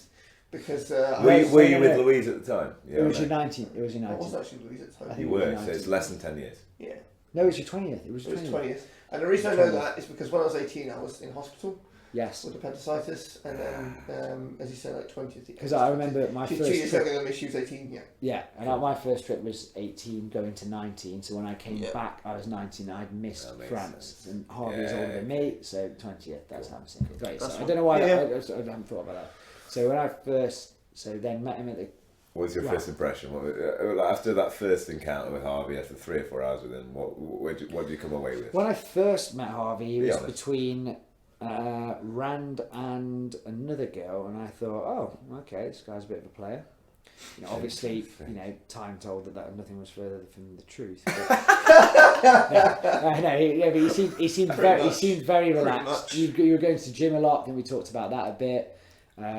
He seemed very friendly. I think friendlier than I'd expected to be, because I went to the party, but I wasn't very well known. It was like 2 or 3 times of meeting up. It wasn't like I was comfortable in that situation. Other than I knew a lot of them, but I didn't know everybody. I was aware of that, especially people's birthdays. You and Rand, I was like, I don't really know you both that well. So that's probably where I formed all of that stuff. But I do remember you being a nice. You're welcoming in a party that I was kind of going, oh, this guy could be. He has every right to. Fuck around with it. Do you know what I mean? And then we have to go into this thing of like, shit here. Yeah, like how much we have to play some fucking game at this point. Am I going to lose a bit of face or am I not, and just double down? So you didn't do any of that shit. So at that point, it was a positive thing. And then I think after that, we started. I don't know. We just everyone hung out a lot, didn't they? And then by virtue, because you were quite central, then we met up all the time, and it was decent. And then I think. As far as I don't want to be too boring, so I'll go to like story. Story in the sense of perception change. Just before you go, do you remember what you bought me for my birthday? Oh mate, this is the that's thing. a good one. What? No, I don't. What did I get you? You got me that stupid. I don't know where you've been. Maybe China, but it was one of those. It was a wallet that you could flip both ways. I got one of those, motherfucker. Oh, I got one of those. Oh, the trick wallet. Yeah, cost you a fucking 10p. Yeah, that's right. Yeah. You were like, that was it. You got the amazing present. Yeah, glad you said that to me. Yeah. I bought one of a kind. I bought a pack of 10 of those. They banding them up with elastic bands, and I thought I'll buy all 10 of those, and they're presents for everybody. Brilliant. And that was a cheap present. It was probably. I enjoyed it. It's still there. I was amazed how cheap they made it. Look but it back was at just it, and then you get the context behind it afterwards. And it's good that you remember that, because it was an impactful present. I used to It was for me, thinking clearly, as well. I think sometimes when I sat on a computer, I need something to something to like, you know, like people stress balls and stuff. So this was actually quite nice to just flip. There you go. I just sat there just doing that as I was trying to work out what I'm doing with the problem, whatever. Anyway, so yeah, sorry. Yeah, that's quite good. Memory. Memory. So I don't, you know, I'm not really good at doing this stuff just on demand, especially when it can be funny, it can be grim, it can be nice. Okay, I do one that I had perception change, and I think that was, I don't know exactly when it was. Right now, I do know an area. I'm not going to pinpoint exact age. Let's do that short again. But basically, I think it was, we're all getting on very well, and you used to get a lot of hassle for obviously just doing uni, not going travelling, all of this stuff. And that we used to you know, obviously tease a little bit, but obviously you were doing success. We knew that as well, just to be successful. But we're all teasing because a lot of people were doing loads of different things, etc., etc. It's rare to see these days. It's actually rare to just go to uni, basically. Then go into a job. Certainly with our group anyway, and the rest of it. So you know, you used to tease a lot, and then it just used to be a dynamic of, you know, quite a bit of ribbing, etc. But then, and I used to, and I still do now, I've come full circle, but I used to hate the kind of uni and all of that stuff anyway. I was just dead against it. But so then kind of just thought, oh, you know, that was more teasing, etc. But then obviously I did a U-turn in the sense of went to college. Yeah. So it's like it's a big moment where someone who's been a fucking honey badger and just been teasing everyone mercilessly just goes, I'm going to go to college now and do a complete U-turn over. Yeah. So I remember going to yours when you guys had no idea, and I just signed up basically, and the rest of it. So I thought, tail between your legs. I am going to have hell to pay for now. Like, this is going to be, and fine. Like, also, like, I'm fine with it, but this isn't going to be pleasant. It's going to be awful. Yeah. But, you know, live and die by the sword type thing. Yeah. So I was like, right, fucking, I actually, even, like, it's rare for me to actually think about it even a few hours and just react a lot of the time for me. I'm just like, oh, whatever, just get into it. But even like an hour or two before, I was like, oh, this is going to be horrible. bullshit. Like, yeah, you're going to have your mum chipping in, and then you, and you're fucking, I'm never going to hear the end of it. It's just going to go on for months, if not the whole time I'm there. Like, oh, this is, chickens are coming to roost type thing. So I was like, okay, fair enough. Anyway, got to the house, all sat down, this, that, and the other, and then you or someone just goes, oh, you know, what are you doing, whatever. So I was like, fucking, let's buy this one. So I went, yeah, I'm doing my A-levels like that. And I was like, right, come on, go and do it. And then you just went, like, you were kind of sat there for a second, then you went all, like, perked up and just went, oh, that's fantastic. Are you planning to go to uni, this, that, and the other? And I was just like, yeah, like, that might be the idea. And then, like, Marisha was like, yeah, that's really good, really happy with you. And you were like, mate, I really, really think that's an amazing idea. And I was like, oh. I'm going to be less of a cunt from now on. that was a real thing. I was like, ever since then, I was like, oh, rib, but not the same. Like, it was. So I think that was a very nice thing for your character, first of all, because you weren't planning anything. It was very obvious that you were just like, oh, like your initial reaction was just like very pleased and very pleased with me, and I was like, that's a very sweet, genuine response, and something that this group would most likely not do at all. Like, it would be the last thing, and it was the last thing I was expecting. And I think in the end, that act probably made it all the better, if you see what I mean. Like, you could have gone down that route that I would have done, took the low ground, and yes, you would have been fine with that. Yeah. But it would have always been then, okay, we're all at war all the time, and so like after that, I just thought, let's just be a bit nicer to each other, if you see what I mean, and let's not just fucking always bully each other or whatever. So I think that the reason why I bring that story up is because it's such a subtle story that you probably, even with your great memory, wouldn't have remembered something like that because really. It wasn't important to you. Hence you had that reaction, if you see what I mean. Yeah. But it was kind of like, just as the blade was on my neck, you just go, oh, come on.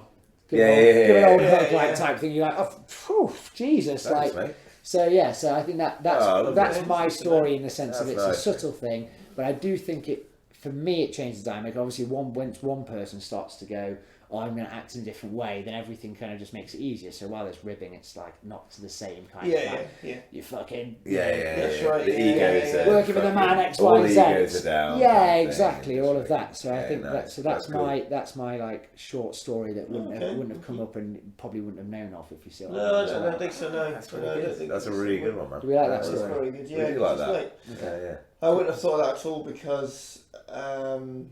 You take it back on the two things you said there. First one is that we've heard it through, but actually quite a lot of this. Yeah. I try to be pretty open, Yeah. pretty honest, and I don't beat around the bush. Yeah, I think you are. And so like that's kind of come up there because like okay, I could have reviewed and gone, Yeah. told you so, come on, All this, that, and look, he's coming back. Yeah, exactly. Yeah, he's come crawling back. And it's just not how I am because actually I just want to see people succeed. Yeah, and my friends succeed and actually it was a very do stuff. Yeah, exactly. So it's quite interesting that, and like when you said, I'm going back to do my A levels, obviously, as soon as you say that, and I say it to like other people here as well, like, what's your plan? What's your plan after that? Because it's great doing the one thing, but what's your next 2 steps? What's your logic behind this? What's the strategy? Like, what's your next What's your next 3, 4, 5 steps? Not just I'm going to do that 1 step. Yeah. It makes you think, I guess. It's not what I was trying to do, but also it's like because I'm genuine. I actually just want people to actually get on and do stuff and. I think that story shows it. And the other thing is actually, it's like you guys in particular, you've travelled a lot. I've travelled in a very different way. Yes, but I haven't like got a backpack and gone and done something like that. Yeah, it would be nice to do it, but like I'm not saying too old for it now. But there's always time to do something like that 100%. if I want to. But more to the point is that I always say each to their own. Everyone has their own way of life. Everyone has their own way to do stuff. And I'm perfectly happy with that. And that's cool. And so when you travelling, doing stuff, and then you were ripping me for going to A levels, then uni, and then going straight to a job and stuff, and then you went and backpacked. I'm quite jealous because you got to see a lot of the world. Yeah. Whereas I haven't seen a lot of the world. But I've done it very differently. But you've got other stuff as well, to go a different world, a different route, which is what made me happy. Yes, exactly. So that made you happy, it made me happy. But at the same time, when you change and you realise, but you realise that if you want to, I'm going to say this sounds wrong now, not move on with life, but you can't travel forever. Yes, Does that make sense? You're adapting a strategy to go, okay, I can't do this forever, it's short. So when you said like, going back to college, do my A-levels, get this sorted, because I was, out of all the people actually, I was more concerned about you than anyone else, about obviously only GCSEs and stuff, we had long conversations like, completely agreed, like university is BS. Yes. And you should just be able to go into a place and work your way through and get a job and whatnot. Yeah. Very, I say 70s, 80s, but the world isn't like that anymore. Yes. So you have to adapt to what the world is like now, fortunately. Yeah. So if you have a piece of paper behind your name that's got a degree, no one cares what your A-levels are, your GCSEs, you've got a degree. Yes. First class, even if it's 2-1, I got 2-2. Yeah. Doesn't matter. Just get that degree. 2-2. Yeah, I got 2-2. That's great. Yeah. So, I'm not academically very good. Mate, I'm full stop. Welcome to the club. I mean, the AS thing was. Yeah, it's exactly that. I struggle with doing exams. I struggle with it. It just doesn't. It's really cool there. It's really interesting. Mate, you're smashing it there in the real world. Which is what matters. Yeah, exactly. When people start asking you to do a job and say you need to sort this out, it's like I'm not going to do any theory behind that. I'm going to do the job, like get it done. I'm going to sit down and start working out probability math. Maths, like try and put it on a paper. Like if somebody wants me to write something on a 4-page report, I'll write a 4-page report. Somebody wants to go outside and move this widget or lift this crane up with some stuff or whatever it is. Yeah. Just go and do it. Yeah. Do it, whatever you need to do to make it happen. Yeah. Like, it's not like It's not. You're not like one day I need to write down the right answer because I've rote learnt it over and over again, and I just can't do it. Like, mate. It's just not. Whenever I do my psychology test, like I'm all organisation, and most of it's all practical. Yes. Theoretical, and I've got no wishy-washy bit behind me. I'm not very good with people skills. Yes, which is interesting, and I'm not very good with I call it big picture thinking, because I just sometimes crack on and get into stuff too quickly. This is the project, and then exactly. Again, problems and advantages are very there's always 2 sides of the same coin. Almost, you know what I mean? So you can't be everything all the time. Exactly. Yeah, but you're good at big picture, and your small picture means that big picture people can fucking actually make those big pictures real.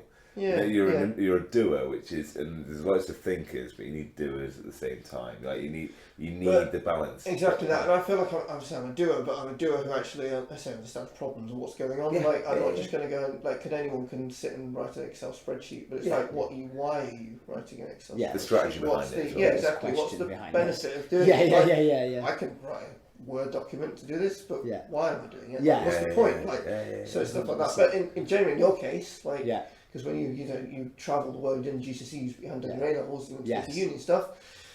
For me, of all the people, I had the most concern about you because I was like, well, what's he going to do? And when he worked at BM and stuff, that's cool, but it's not a life strategy. Yeah, in the sense that some people, like your friends, have got on and done stuff, like Laurie. Yeah. Which is great. And she's doing fantastically, I'm sure. But I think that, as annoying as it is when we talk about this piece of paper, I think longer term you'll advance past him. That's interesting. It's interesting this because this is like quite fundamental. I think obviously Laurie and stuff will get on really far, but I would say he's one in a 10,000. Yeah, it's again. The chances are harder. That's the thing. Yeah, that's probably this. So there is so I know a lot of people who don't have a degree. I don't have any problem with them. Yeah. And they have got more technical knowledge than I will ever have in my life. Yeah, but they have got to a point where they, I guess what salaries now, they've got to 35 grand, 40 grand, and they're like, I'm earning my wedge, I'm doing really well in life. Yeah. The next 20 years I'm just going to do this job and I'm just going to stick at it. Whereas they don't really have any proper drive or demand, but they've just got to where they need to because that's all they can do. They can't really progress any further without somebody else leaving. And even if they do, to get that managerial position as like an operations manager, let's say, because they're just on the ground, doing the boots on the ground, trying to fix things. To get that position for them to do it is going to be very difficult because other people right externally will come in and go, I've done that, but then I've moved into like managerial understanding, and I can do that, and I have a degree, and I have A levels, and I have some other actual thing. You tick those boxes, and there's somebody, the HR staff and the CEO, and he's ideal for the role because he understands strategy, he understands what we need to do going forward, etc. But at the same time, he's done the groundwork at the bottom, and that's where I think someone like yourself will have a very advantageous position longer term. Oh, no, I appreciate that because of that, and like so. So for me, I think it's a stepping stone. Yeah. Because you're still doing it even in first year. Third year, I don't know. Inside joke there, sorry. You're doing his third year forever. But basically, that's the thing. Like longer term, you know. You think it's a good idea? Yeah, I think so because like you talk about Nick, for example, you know, or myself, you know, if we're looking, obviously we're looking for jobs, but if we're ever looking for jobs, it's very easy for us to go from, I don't know, other colleagues of ours who have left. They've gone from a job they were on currently in Kinetic for 40 grand, and they've gone to a 70 grand job, and they're only 32, 33, and they're only 70 grand already. And they can move up to a strategic board level type management position in the next 5 to 7 years. And my friends in Sweden, the same thing. He's got electronic engineering degree. You know, he was a HR guy who I did IT as well. He owned a ton of shares in the company. He's now the MD of the company, and he's 38, and he's MD of the company, and he earns probably in the order of 250 grand a year minimum. It just fast forwards your own progress. Exactly, it doesn't stump your progress is the important thing as well. Yes, I suppose. Because I always say sometimes to get ahead or get up, you have to leave your job to move up to a different position. Yes, that makes sense. Zigzagging's always the best way. Exactly. So and there's always an opportunity out there. Yeah. So in the same way, if you've got that ground level. Yeah. And then crap. You won't have the brakes. The brakes won't. You don't have to. There is no way to break your ability to then advance to the. There's no limit to your level. Yes, that's what you're saying. After that, it's, whereas somebody who, say brutally now, is somebody who has GCSEs on their own or whatever it is that doesn't have that ground level. Yes. And I completely disagree with it. Yes. Okay. Yeah. You're not. I'm not saying you're not condoning the system. No, absolutely not. It's a load of BS. Yeah. But there are people who are 1,000 times better than me at what they do and understand, but they will never get past their current position. They just didn't tick those boxes. Because they haven't got that tick box, and the people want to see the tick box at the top, and that's the thing. So that's why I think you'll succeed and do really well. And so that's why when I asked you, you're doing it, I was like, fantastic, because you're not stupid. You're very switched on. So then I was like, get the A levels done, like what are you going to do after that? And you were like, maybe we'll do maths at university. So it's got half an idea what it's to do. And I tried to convince you not to do maths actually. I think you were doing like, more practical projects. Exactly, because I always had the opinion, which is you can do mechanical engineering, George. Sometimes Louise is psychology, which is fine, but what you can do with it, you finished. That's the question. Yeah, it's always you're very chance-based in that sense. It's like, as long as you have an idea, what's the risk against that? And as long as you have an idea and strategy, what you want to do, then that's the important thing. In the same way that, I was genuinely thrilled that you were going back to do your college stuff in your A levels. Good. And you're going to finish your uni next year, which would be great. Yeah, and I'm free man. And then you'd be free money. You can travel for the next 5 years, but you've got a base at the end. Back to where I started. You've got that base and you can use it and whatever you want to do in life. So no, mate, it doesn't thank stop you for you. that. I appreciate that, and that obviously that clearly was your sentiment, hence because that you did that in the past. You know what I mean, it's not. We're only retrospectively seeing that now. Well, we're not. You've always thought that, but it's a proof from the past, isn't it? So Bit of an edge. Fucking hell, that's definitely the fucking heaviest story of the Oh, is it? Yeah, that's why I asked you at the beginning, like, have you had any surprise stories? And you were like, no, There's not really. been some really good ones. Some Every single funny one stories has been and quite stuff, insightful in terms of like, oh, that's interesting. Like you think this way, and we were chatting about that earlier, weren't we? It's like certain characters like Elliot and Christian lean towards the board game sort of aspect of Harvey, as opposed to like Nick Nick and stuff like that. Who are more about the way he presents himself at work and his strategic mind and things like that. And that's really interesting. So you got the connection, you got the strategy, work, or you got the board game experience. And that's just more like a human sort of like knowing each other 10 years now. And Angus is more like the doer in Harvey that he really likes. And it's really interesting. That's good. Right, we'll get Harry in. Just because. Especially. Yeah, agreed. We're close. Like if Harry's up for it, if Harry's still there, I will get him in. But it's been lovely as always. And cheers, man. It's been really good. Harold, and hopefully it felt good. That was a nice experience.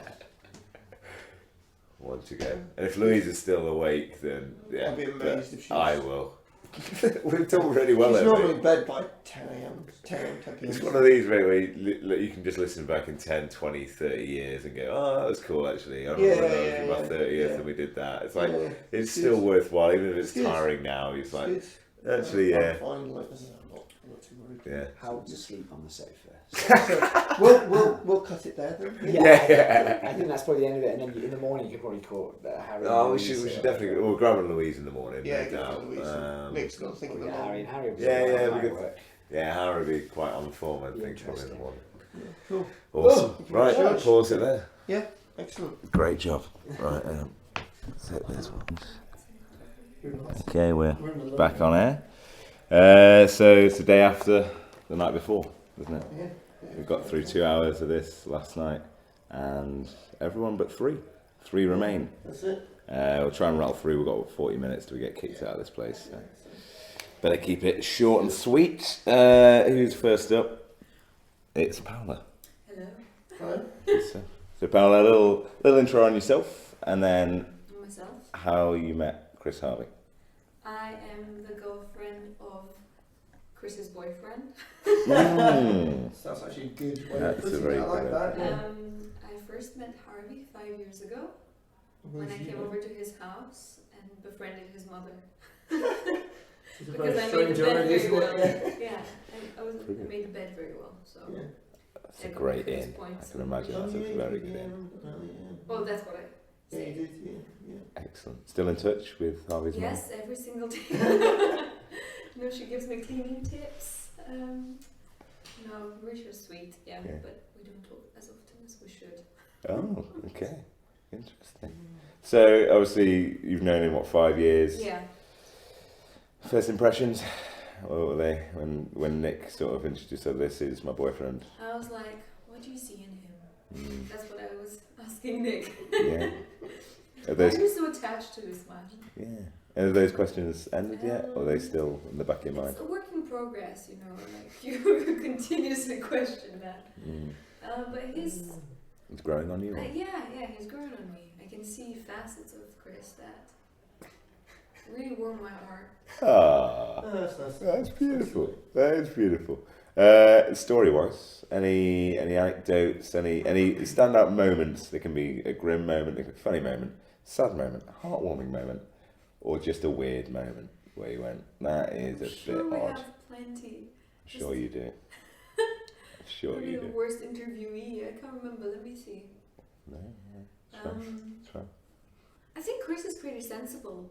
So whatever bad things happened or funny things happened, there've always been just someone else around him. So that's why I feel like you're always the savior. Yeah, you're always the one that takes care of misbehaving children. We've got a lot of children to look after. Yeah, you do, man. Yeah. You've done well this weekend as well. Quite a few other ones that couldn't make it this weekend, and then there's a few, there's plenty more other children around. So Year 11 were enough, don't worry. That's hilarious. But have you ever seen him out of control? Have you ever seen Chris? Yeah. No, but I think I've seen him get drunk once New Year's Eve, and I think, or New Year's party. The party ended up with us watching Robbie Williams on the couch, but that was the climax of it. But I remember that was the first time I saw you drunk and you were so happy and like ready to go party, and Nick is not like that. So I was like, that's why you are the one for Nick. Do you remember, was that the one where we went with Dave or? I can't remember. I think you were, we got pretty. Yeah, we were going from bar to bar, like regimented like I am, but then it was like, as we were going, it would be still like, let's go guys, let's go. Yeah. Out, fair play. And everyone was like, oh, let's go home, but you were like keeping up with it, and I love that. Oh, that's mint. Was that in knots, I take it? Yeah, it's not like, here it was like 8 different bars we've never been to. Oh, sick. And like one of them we played, there was table tennis tables, and then there was just lots of different bars that were just very different and in their own way, if that makes sense. And they were just like in a cool little bar crawl. Sick. Because you guys had a thing for spankies for a while, didn't you? For spanking. Spanky Van Dyke. In our threesome. Gosh, that is a great little closing point, actually. It's about threesome. That's the truth, on record. Yeah, exactly. Love it. So we've got Harold, we've got Louise. So if you want to, if we can get, nicely done, pal. Thank you. So much. On the talk, we need Nick as well. Get Nick to prep his story. He gets one story before Louise. Quick one. Yeah, I think he's already mentioned what it might be. Oh no, good stuff. So this is a good improvement actually. We'll get Harry in after Nick. Yeah, let's go. Nick, so welcome back again. Thank you. It's nice to see you guys in the morning. Good to see you. You've slept on it. I have. I was thinking, and I still found it very difficult to come up with one definitive one. There's money. But I have a story. It's slightly long-winded. It's probably not that funny, but it's pretty indicative of Chris's beautiful person that I've known in 30 years and persona in general, and that is Sweden. So when we were younger, probably around late school, coming towards finishing school, Chris had some friends over in Sweden who were really cool guys, and we went when we were probably 18 or 19 to see them for the first time together. Chris had been before, I hadn't. So we went on this trip for a week, and the Swedish guys turned out to be absolutely fucking awesome. They basically looked after us for a whole week, we were entertained, there was constant drinking going on, and we weren't really prepared for the drinking that was going to happen. And basically we were taken to these two guys. They were engaged to these twin Hungarian girls, identical twins. Wow. And their dad was tale. in NATO. Yeah, he had like a really high military position in NATO, and they were, again, he was Hungarian.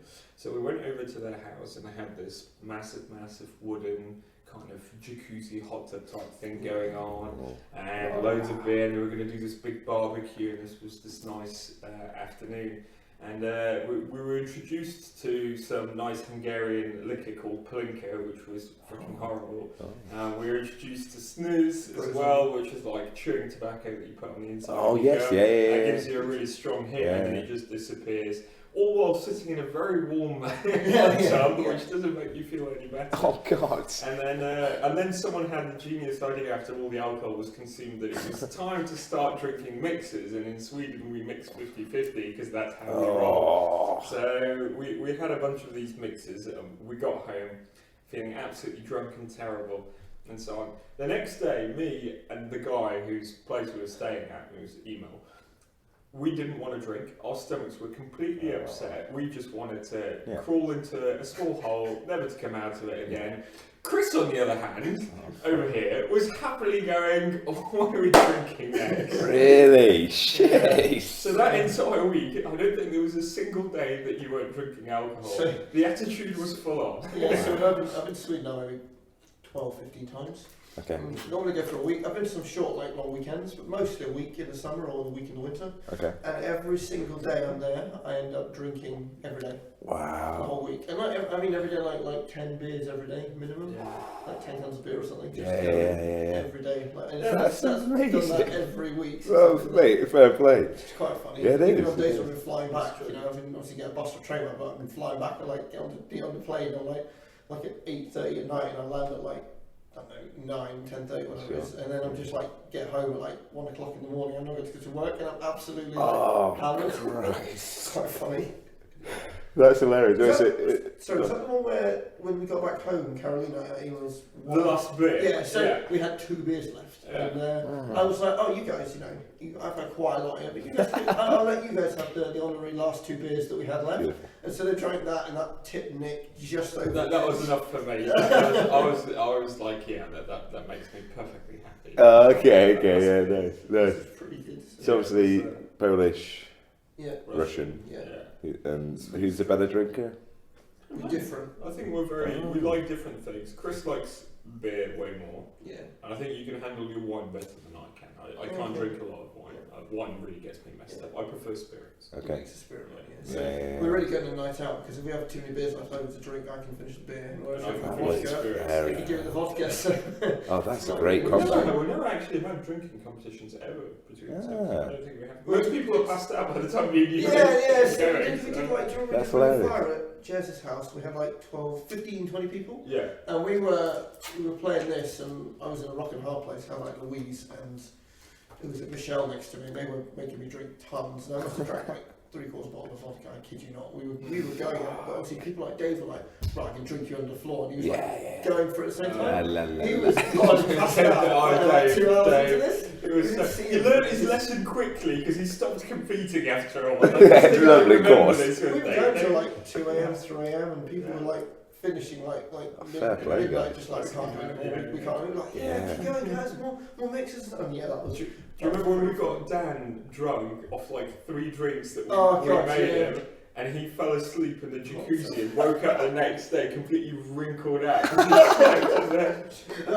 was like, I love what you guys have. He's like, are you sure? No, I love what you're having. And then he didn't want what we were having afterwards, did he? That's brilliant. We probably corrupted quite a few of our original big group. Not these guys, but some of the other guys who hadn't ever drank before. We were like, yeah, we'll introduce you. Oh, brilliant. Yeah. There's always Jesus. Yeah. Remember Chris Bryan and Jeremy vomiting it all around? It was like 9 o'clock in the evening. Yeah. We started like 7 and already. Really? Just like nail it. Yeah. Get that alcohol content up. Let's see what happens. Start with 40%, we'll work down from there. Yeah, okay? that's right, Jez was like, this is the most amazing.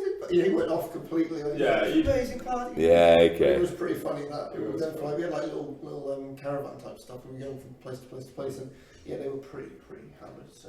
I think it's pretty normal for me and you to be the 2 sober ones towards the end of a party. Like, do you remember the time that me, you, and Dave went out in Leamington? So the idea was we were all single at the time. Chris wasn't single, but me and Dave were single. Yeah. And we were staying at my parents' place, which was a really big abbey. And my parents were away for the weekend, and our plan was to, go out, have a really nice time in Leamington. If we meet some nice girls, bring them back to the abbey. And Dave got it in his head that we've got an abbey. Do you want to come back to it? It's a good line to say to a girl. He got drunk quite quickly, and we're in this tight packed club in Leamington. And Dave was doing this little dance across the dance floor, which is basically a little jiggle, and then he groin thrusts towards someone, and then he moves direction and does it again. No way! Else. Oh, that's good. And then me and Chris were more sober, so we were just standing there watching this as Dave was making a beeline. There's like these other drunk girls who are all over him, and shit's going down. But as always, we were, I think, the two last standing. And Dave was doing Dave things. Yeah. That's brilliant. Just by magic, Harold appears. Thank you for having me. No, thank you, Nick. That twice, the only person twice on the pod. Well done. Harry, second to last. I don't know how you managed to wangle that position, but you're just before Louise. Second to last best. Yeah, exactly. It's not a firework. Welcome. Hello. So the premise of this is just how you got to know this man. Why the hell are you still friends with him? And just it isn't it? And then just a humorous tale, and Harvey might switch this on you because we spoke about that. It's quite fun. I think the first time I met Chris must have been at an airsoft. Probably, I think so. Yeah, actually. Because I remember my first vision of you has always been the man in the camo. There he is. He's got his gun. He's suited to the nines. He's everything's there. You can tell he's an organised man immediately. A military man. Yeah, he's in the right space, exactly ready to go, locked in. Yeah, not a man to fuck with. So and he's held true to that first impression ever since. It's really good. Since then, why still? That was the first impressions from that very organised fella, quite, and then did that change? Is that for you change at all? Did you see a softer side, or is he still that military, straight down the line kind of character in your view? Oh, he definitely has a softer side. Yeah, that'd be great. No, I'm still quite frightened by him actually. Yeah. Okay, cool. He conducts himself very well, and I think we're still friends basically. It's a necessity. He's looking after me quite nicely. Yeah, no, I'm joking. I think whilst Chris and I disagree on some things, possibly, we have. It's always good. Yeah. Like, disagreements are good. Exactly. Yeah. Big fan of them. No doubt. Yeah. Everyone has an opinion. Yeah. Value it. Although there's never been anything that's particularly trivial or between us, just the odd moment where I've acted as the antithesis to Chris's. Sorry, chaos and order. I'd say there's a reason why we got him here. It's like yin and yang. This is. Yeah, for sure. I think that's what it is. We both admire certain traits. Yeah, absolutely. That we wish we had. Yeah. Can't quite tap into that. Go off the rails like on a on a night out in a different way. Whereas I'm more more. What's the word I'm looking for? Like. Control. Straight up control. Yeah, that's it. But I feel like we bring that out of each other, like together. We bring out the control side, Harold, and he brings out the uncontrolled side. That'd be fascinating. If you guys had a bar, it would be very interesting. Just do all the accountancy, Oh, it's amazing. And we're like, wow, we're selling a lot of drinks here. Like, yeah. Chaos nights. Yeah, that's right. Oh, lovely. Heard it here first. That's a dirty joke for anybody that couldn't go out. So a stand-up memory, nice moment with Harvey. It didn't have to be the standout, just a tale that you're like, oh, I remember that time. That was quite funny actually. Yeah, I can't think of anything in particular. I mean, Chris is just always a solid guy. Like you always know you can rely on Chris. He's acted as the voice of reason when I've gone a little too far out of spectrum. And what I really appreciate about Chris is that there's no sort of value judgment. It's just you are being a cunt. It's not you are a cunt. Yeah. In that moment, that was right now, mate. Stop what you're doing because you're just destroying the evening for everyone. Yeah. Very true. I just want to use that. Like, there's no long term, not grudge, but long term issue with it or anything like that. What happened. Yeah. Get over it, we move on, and learn from it. And carry on. I do remember that one time that I was saying this was your fault, but it was very funny. It was, when we were at my house, and I naively let everyone into the sitting room. And then you were sat with Amy at the front of the room and spilt some wine or something. The red wine. The red wine. Classic. Wasn't it like a normal drink? But then I think you got some red napkins, in your panic, trying to cover it, to try and obviously get rid of the water. Which was really good because you really quickly went and grabbed it and started potting it, and then it was making the floor red. Oh god! It was quite a scenario. It was so funny. So my mum then ripped out the whole carpet. Replacing the carpet. No. Oh no. The whole thing just getting straight. Couple of thousand. Couple of grand. My mum was a couple of thousand. About the value of the amount of food you get in my house as well. Yeah. Chris has invested £4,000. I've not had much return yet. One day if you repay half of what you have. Wait for that return on investment. It's not happened yet. Oh, that's excellent. That is excellent. Right. Interesting time. We just need to get Louise. Yeah. Smash this out. Yeah. And then we're done. That's 13 out of 13. Get Louise individually, or do you want to get... Whatever you want, mate. I don't mind, unless you might prefer it to be in a group environment. Yeah, that's cool. Alright.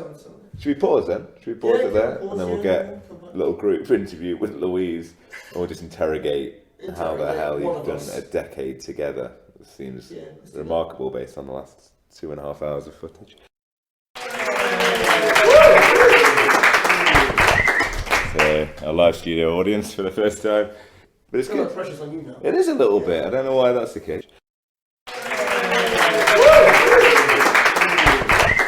So, our live studio audience for the first time. But it's good. Pressure's on you now. It is a little bit. I don't know why that's the case, but It's much easier now. it is. Everyone's just got to relax into this one. Okay, so final interview. We've been talking about this for the last 2 hours and 20 minutes. Yeah. Louise. Hello. So I guess how we're doing this, or how we have done it, is just your connection with this man. How long that's been going on for. Why it still works, I guess. Well, I think it's just intriguing. I'm intrigued. Okay, so met this random dude. I don't even know what year it was. I was probably in sixth form or something. 16. Yeah, and our friend Amy Stevens was having a party, and pretty much everyone in the room was here. So it was just a big party, and that's how we met. But Okay. then we were First friends. impressions of Chris? Loser, complete loser. Wow. Wow.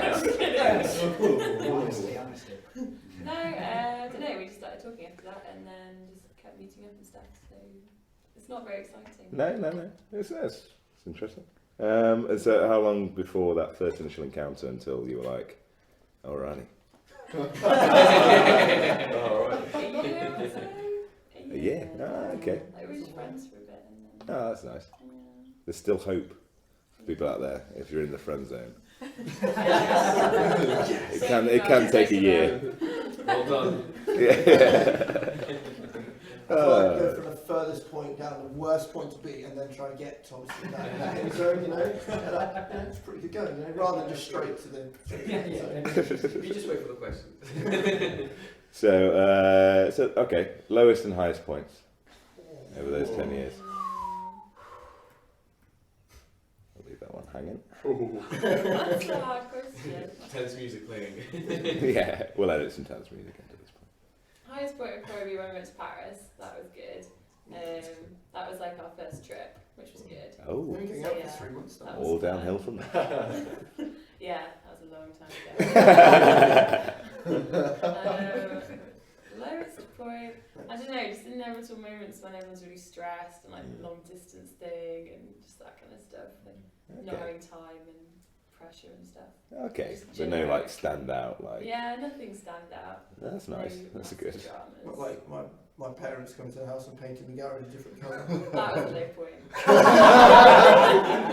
Yeah, Yeah, I came home from holiday and like the garage was a different colour. And I was like, Did I sign off on this at all? To notice. I got pretty far without realising. I suddenly looked out the kitchen window and was like, yeah, that's very yellow. The rest of the house is like beige white, just to put in context. Brilliant. At which point, then I don't think we spoke for us today actually. No, That was Oh. it. It was done like. Excellent. yeah, that was a low point. That's cool. So over the last 2.5 hours, we've sort of heard a lot about Marisha. Marisha seems to be a smooth, good camera work.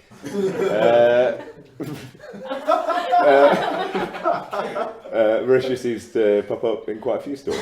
Yes. Any Marisha stories? Just Well, she's the one who painted the garage yellow. excellent. Oh man. There's nothing really stand out. That's nice. I like Marisha. I think she means well, but Yeah. We're not going to dig at Marisha here. I'm not looking for that. It's a good point because it can sometimes be like, like I think Louise get a bit annoyed with how she is. I guess like she's constantly like on the ball, like going. Whereas sometimes it's like maybe she wants to relax and do something less stressful and just chill out. And which like not her. So.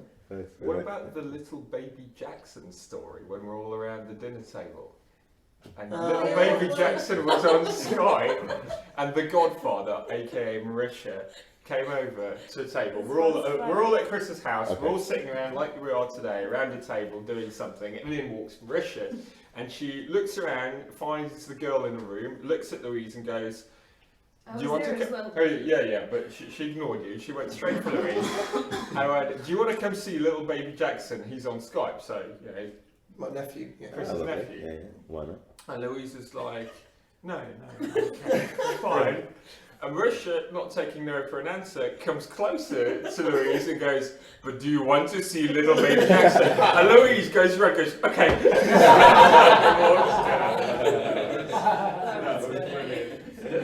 Yeah, quickly realised you don't say no. So the Paris trip, just to get back to a nice memory. It's a nice one to probably cap it off with. What was nice about Paris? This is the first trip. I hadn't been to Paris before, so it was cool. And just did lots of cool stuff. How old are you at the time? You were like 19. Oh, nice. Yeah, that's very powerful, man. Yeah. Smart. I was 21. Nice. Splash of cash early. Yeah, it's only 3 months into it. Wow, that's strong. That's a big power move, that power play. Yeah, huge. I like power plays. That's awesome. Standout Chris Harvey story, obviously it's the 30th. Try and embarrass him. I guess that's probably the best thing to do at this stage. I don't know, I still think one of my favourite stories, I wasn't even there, but it's just the one of you and Nick at the cinema when you spilled coke. Oh, yeah. I literally wasn't there, but it's just my favourite that was story. so funny. Okay. So just really quickly, elaborate. we were at the cinema, you know, I went large alcohol. First time ever. Another power move.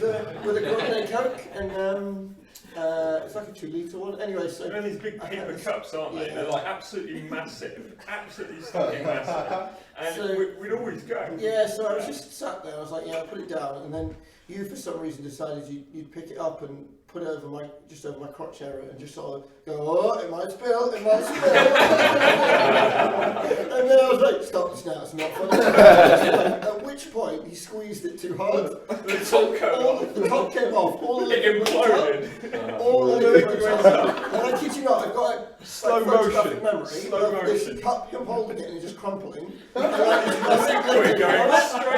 just like, well, this isn't going to go. And then obviously it's just the whole thing, and then gravity kicks in. It comes down and lands, as I say, like completely all over my shorts. That's brilliant. Start of a film, not the end, the start of a film. It's a 2.5 hour film. What was the film? What movie was it? Yeah. It was Transformers, wasn't it? It was. Yeah. Oh, we were really young. We were really young. Which one? I think it was the first one. Great film. Great. Oh yeah. So it's funny that I got up. I was just sat there for 30 seconds, like, what have you just done? How have you just done that? So I went down to the outside, because it's one of these where they have like toilets in weird places in the City World Nottingham. It's not like you come out of the cinema, it's like right in front of you. It's like on the other side of the cinema. Yeah. So I had to walk out and go to a guy who then looked at my shorts and went, "No, I haven't pissed myself." Like, where's the toilet? It's like back there, mate. Obviously laughing to himself. Went in, walked across the whole cinema, and I was like, he's got some weird coloured trousers, shorts, sorry. Went into the obviously the washroom, and I was like, well, how am I going to do this? So I went to the toilet, got some like toilet paper out and started like rubbing. I was like, this is never going to work. I've been here for days. Like, it's always soaked in, like saturated. So I was like, you got the hand dryers. Oh, yeah, so I started putting my... Wow. God, it sounds like Mr. Bean. Yeah, that's exactly what it was. So I started putting my crotch up to the... as people started walking in, I was like, well, this is different. Then to around on my butt. So anyway, it was we got it to a reasonable state, so it wasn't completely soaking through. When it sat down, obviously not on the same side. I heard Chris coming because there was a rustling of shorts going on. All the sugar dried out, and when he was walking, you could hear him rustle. So when I sat down, I found a really comfortable position because things were moving constantly. Tectonic plates of sugar. Anyway. Oh, that's a great story. That is a great one. Oh. Everyone, give it up for Chris. Yeah, it's going to get to the quickly. The in Scotland, and I think you had a hire car, or maybe it was your actual car, I can't remember. And we were just driving along, as you do. But Chris has a tendency to drive quite close to the left-hand side of the road, and I don't think he knows he does it. Because I think you think you're quite a good driver. You probably are most of the time, but you don't like hearing that you're not a good driver. And then he kept just getting really close to the curb, and I'd be like, don't say anything, Louise. Just don't say anything. Get your head bitten off. Yeah, but then I was like, no, Chris, you really are quite close to the curb, it's really close. And I like my alloys. I was like, I don't want to wreck my alloys, obviously. And then I was like, okay, well, said it, so whatever, I've done my bit. And then a few minutes later, I was like, you really are still really close to the curb. I don't understand why you're so far from the middle line. And you're just like, no, I know how to drive. Blah, blah, blah. I was like, oh yeah, when I come around the right bend, I move to the outside, and then when I come around the I've got a rated line. Yeah, exactly that. Anyway, then 5 minutes later, the inevitable happens, and he bumps into the curb. At which point I was really silent for about quarter of an hour. I don't think you spoke to me for a while. And I was like, I don't need to say anything. There's nothing I need to say. Lovely. That was good. It's one of my favourite. Love wrecking my car. That's brilliant. Yeah. Well, Chris Harvey, this has been your life up until 30. Well done. Some questions here. Oh, there's more questions. Questions. Oh, very good. Oh, this is well organised, Chris Harvey. Well done, mate. I'm surprised by this. Podcast, we're not doing anything. Quite long, hang on. So these are questions for Louise. Questions. Okay. From the audience. Everyone in the group has had a derailment with catastrophic life failure. You're yet to have yours. What do you think is most likely to cause yours? Oh. Like that. Would you mean medically or? No, I think they mean just in terms of something choices. Something goes wrong. Bad choices. Emotional misjudgments. You lose your job or something, that kind of thing. I'm going to lose my job with Nick's fault in the corner what would go wrong? Financial ruin, potentially. Ooh, pushing myself too far out of the boat, spending too much cash, going too far out of the boat, I think, and then just being like, ah crap, I don't actually have the money available. Spending like 20 grand on a bike or something like that. Yeah, something like that. Yeah, something like that. That's probably what would happen. Right. That's the thing most likely to cause you emotional trauma. Yeah. Interesting. Wow. Okay. All right. That's the easy. Most likely, pretty easy life. most likely thing to happen at least. Okay, in the podcast you mentioned that Christian was a level 4 friend. So can you please rank everyone in the room? That's very good. By the way, a level 4 friend. He did say that's something else. Well, it's level 4. I guess his best mate is level 1. What's high and what is it high? So level 1 is where you want to be. The last part of the question was you have to justify why the levels are the way they So are. justify mine first. That'll be Because I'm actually really interested. Just rank everyone. Just right. That's going to take a long time. Yeah, so just rate and then we can check Yeah, it so out. level 5 is obviously the bottom rung. So we've just made I feel better. Congratulations. There are some perks. Is my sister level 5? Please say yes. She's level 5. Oh. No, she's level 2. She's level 2. Oh, wow. That's smoked. So that's because that's pretty low down on the order. You need to be level 1 really. Come on, so enough namby-pamby shit. Let's pussyfooting around. I think I can leave now. Come on. Right, let's go around the room. You can start with Nate. I think, the host, the podcast host, we'll put you at level 3 for Yeah, now. I think that's fair. I like that, I'll take it. I think there's definitely, I think we've got a good connection. Agreed. No, I'd like to get to 2 at some stage. Yeah, absolutely. Nick, obviously, you're Platinum Elite, level 1. Elliot. Are you going to kiss him? Oh, please be nice to him. Look at him. Because you like board games, we'll put you in at level 1 as well. Yeah! Whoa! No, I'm fine with 3, but still, Elliot? It's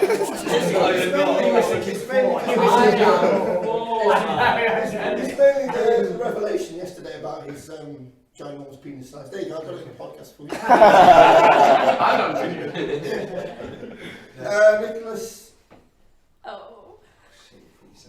we'll put you at level 2 for now. Yeah. You get in there, you do grind me down in the office a lot, so that's your current hindrance, let's say.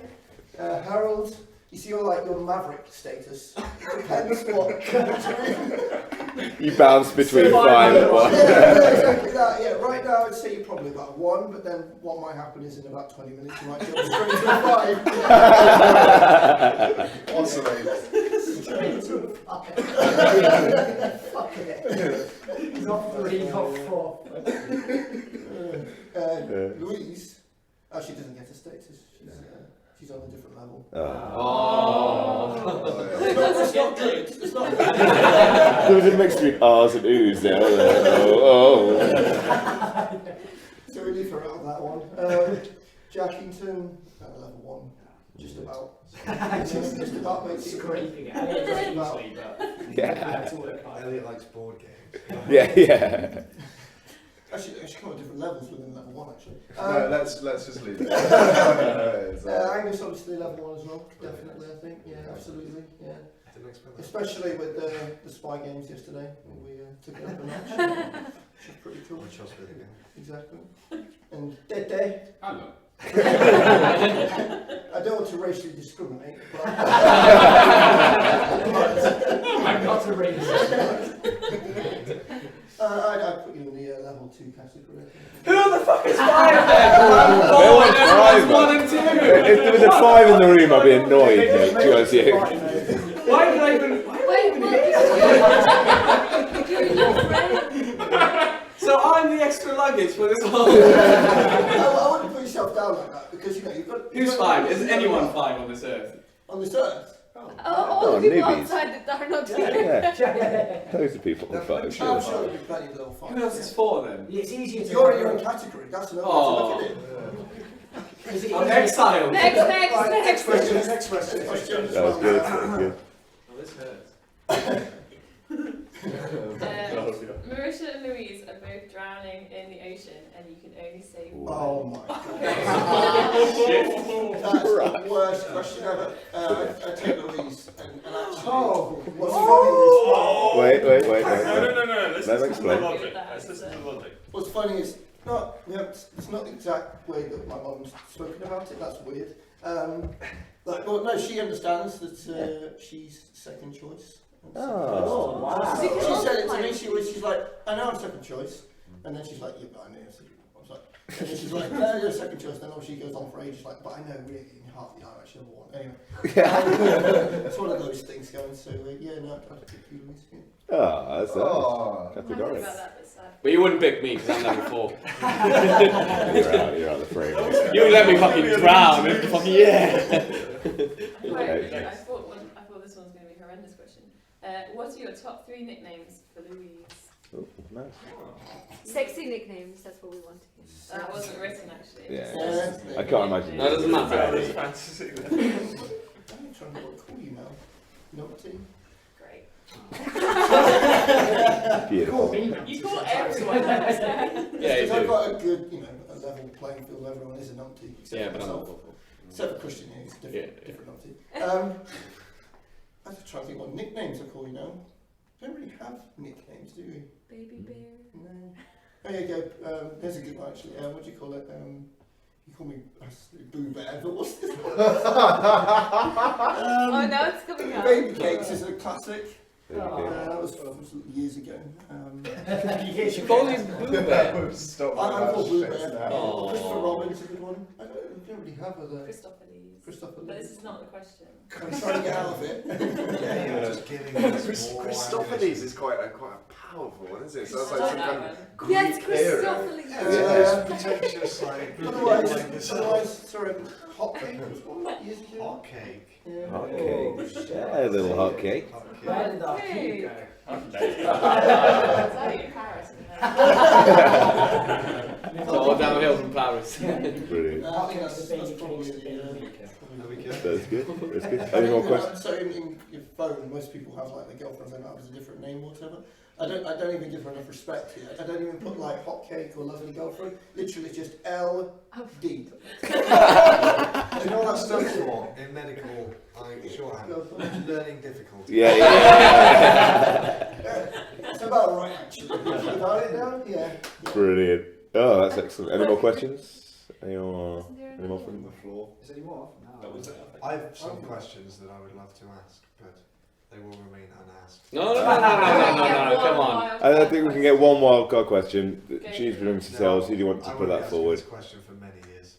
Okay. Oh. Okay. You can't just get him off the fly. Oh no, mine have all been. Oh, Harry. If Go on. Final question. offered you a prime oil field for Louise. Done. And on that bombshell, we will end Harvey's 30th. Well done, mate. Yeah, That's a well long done. time.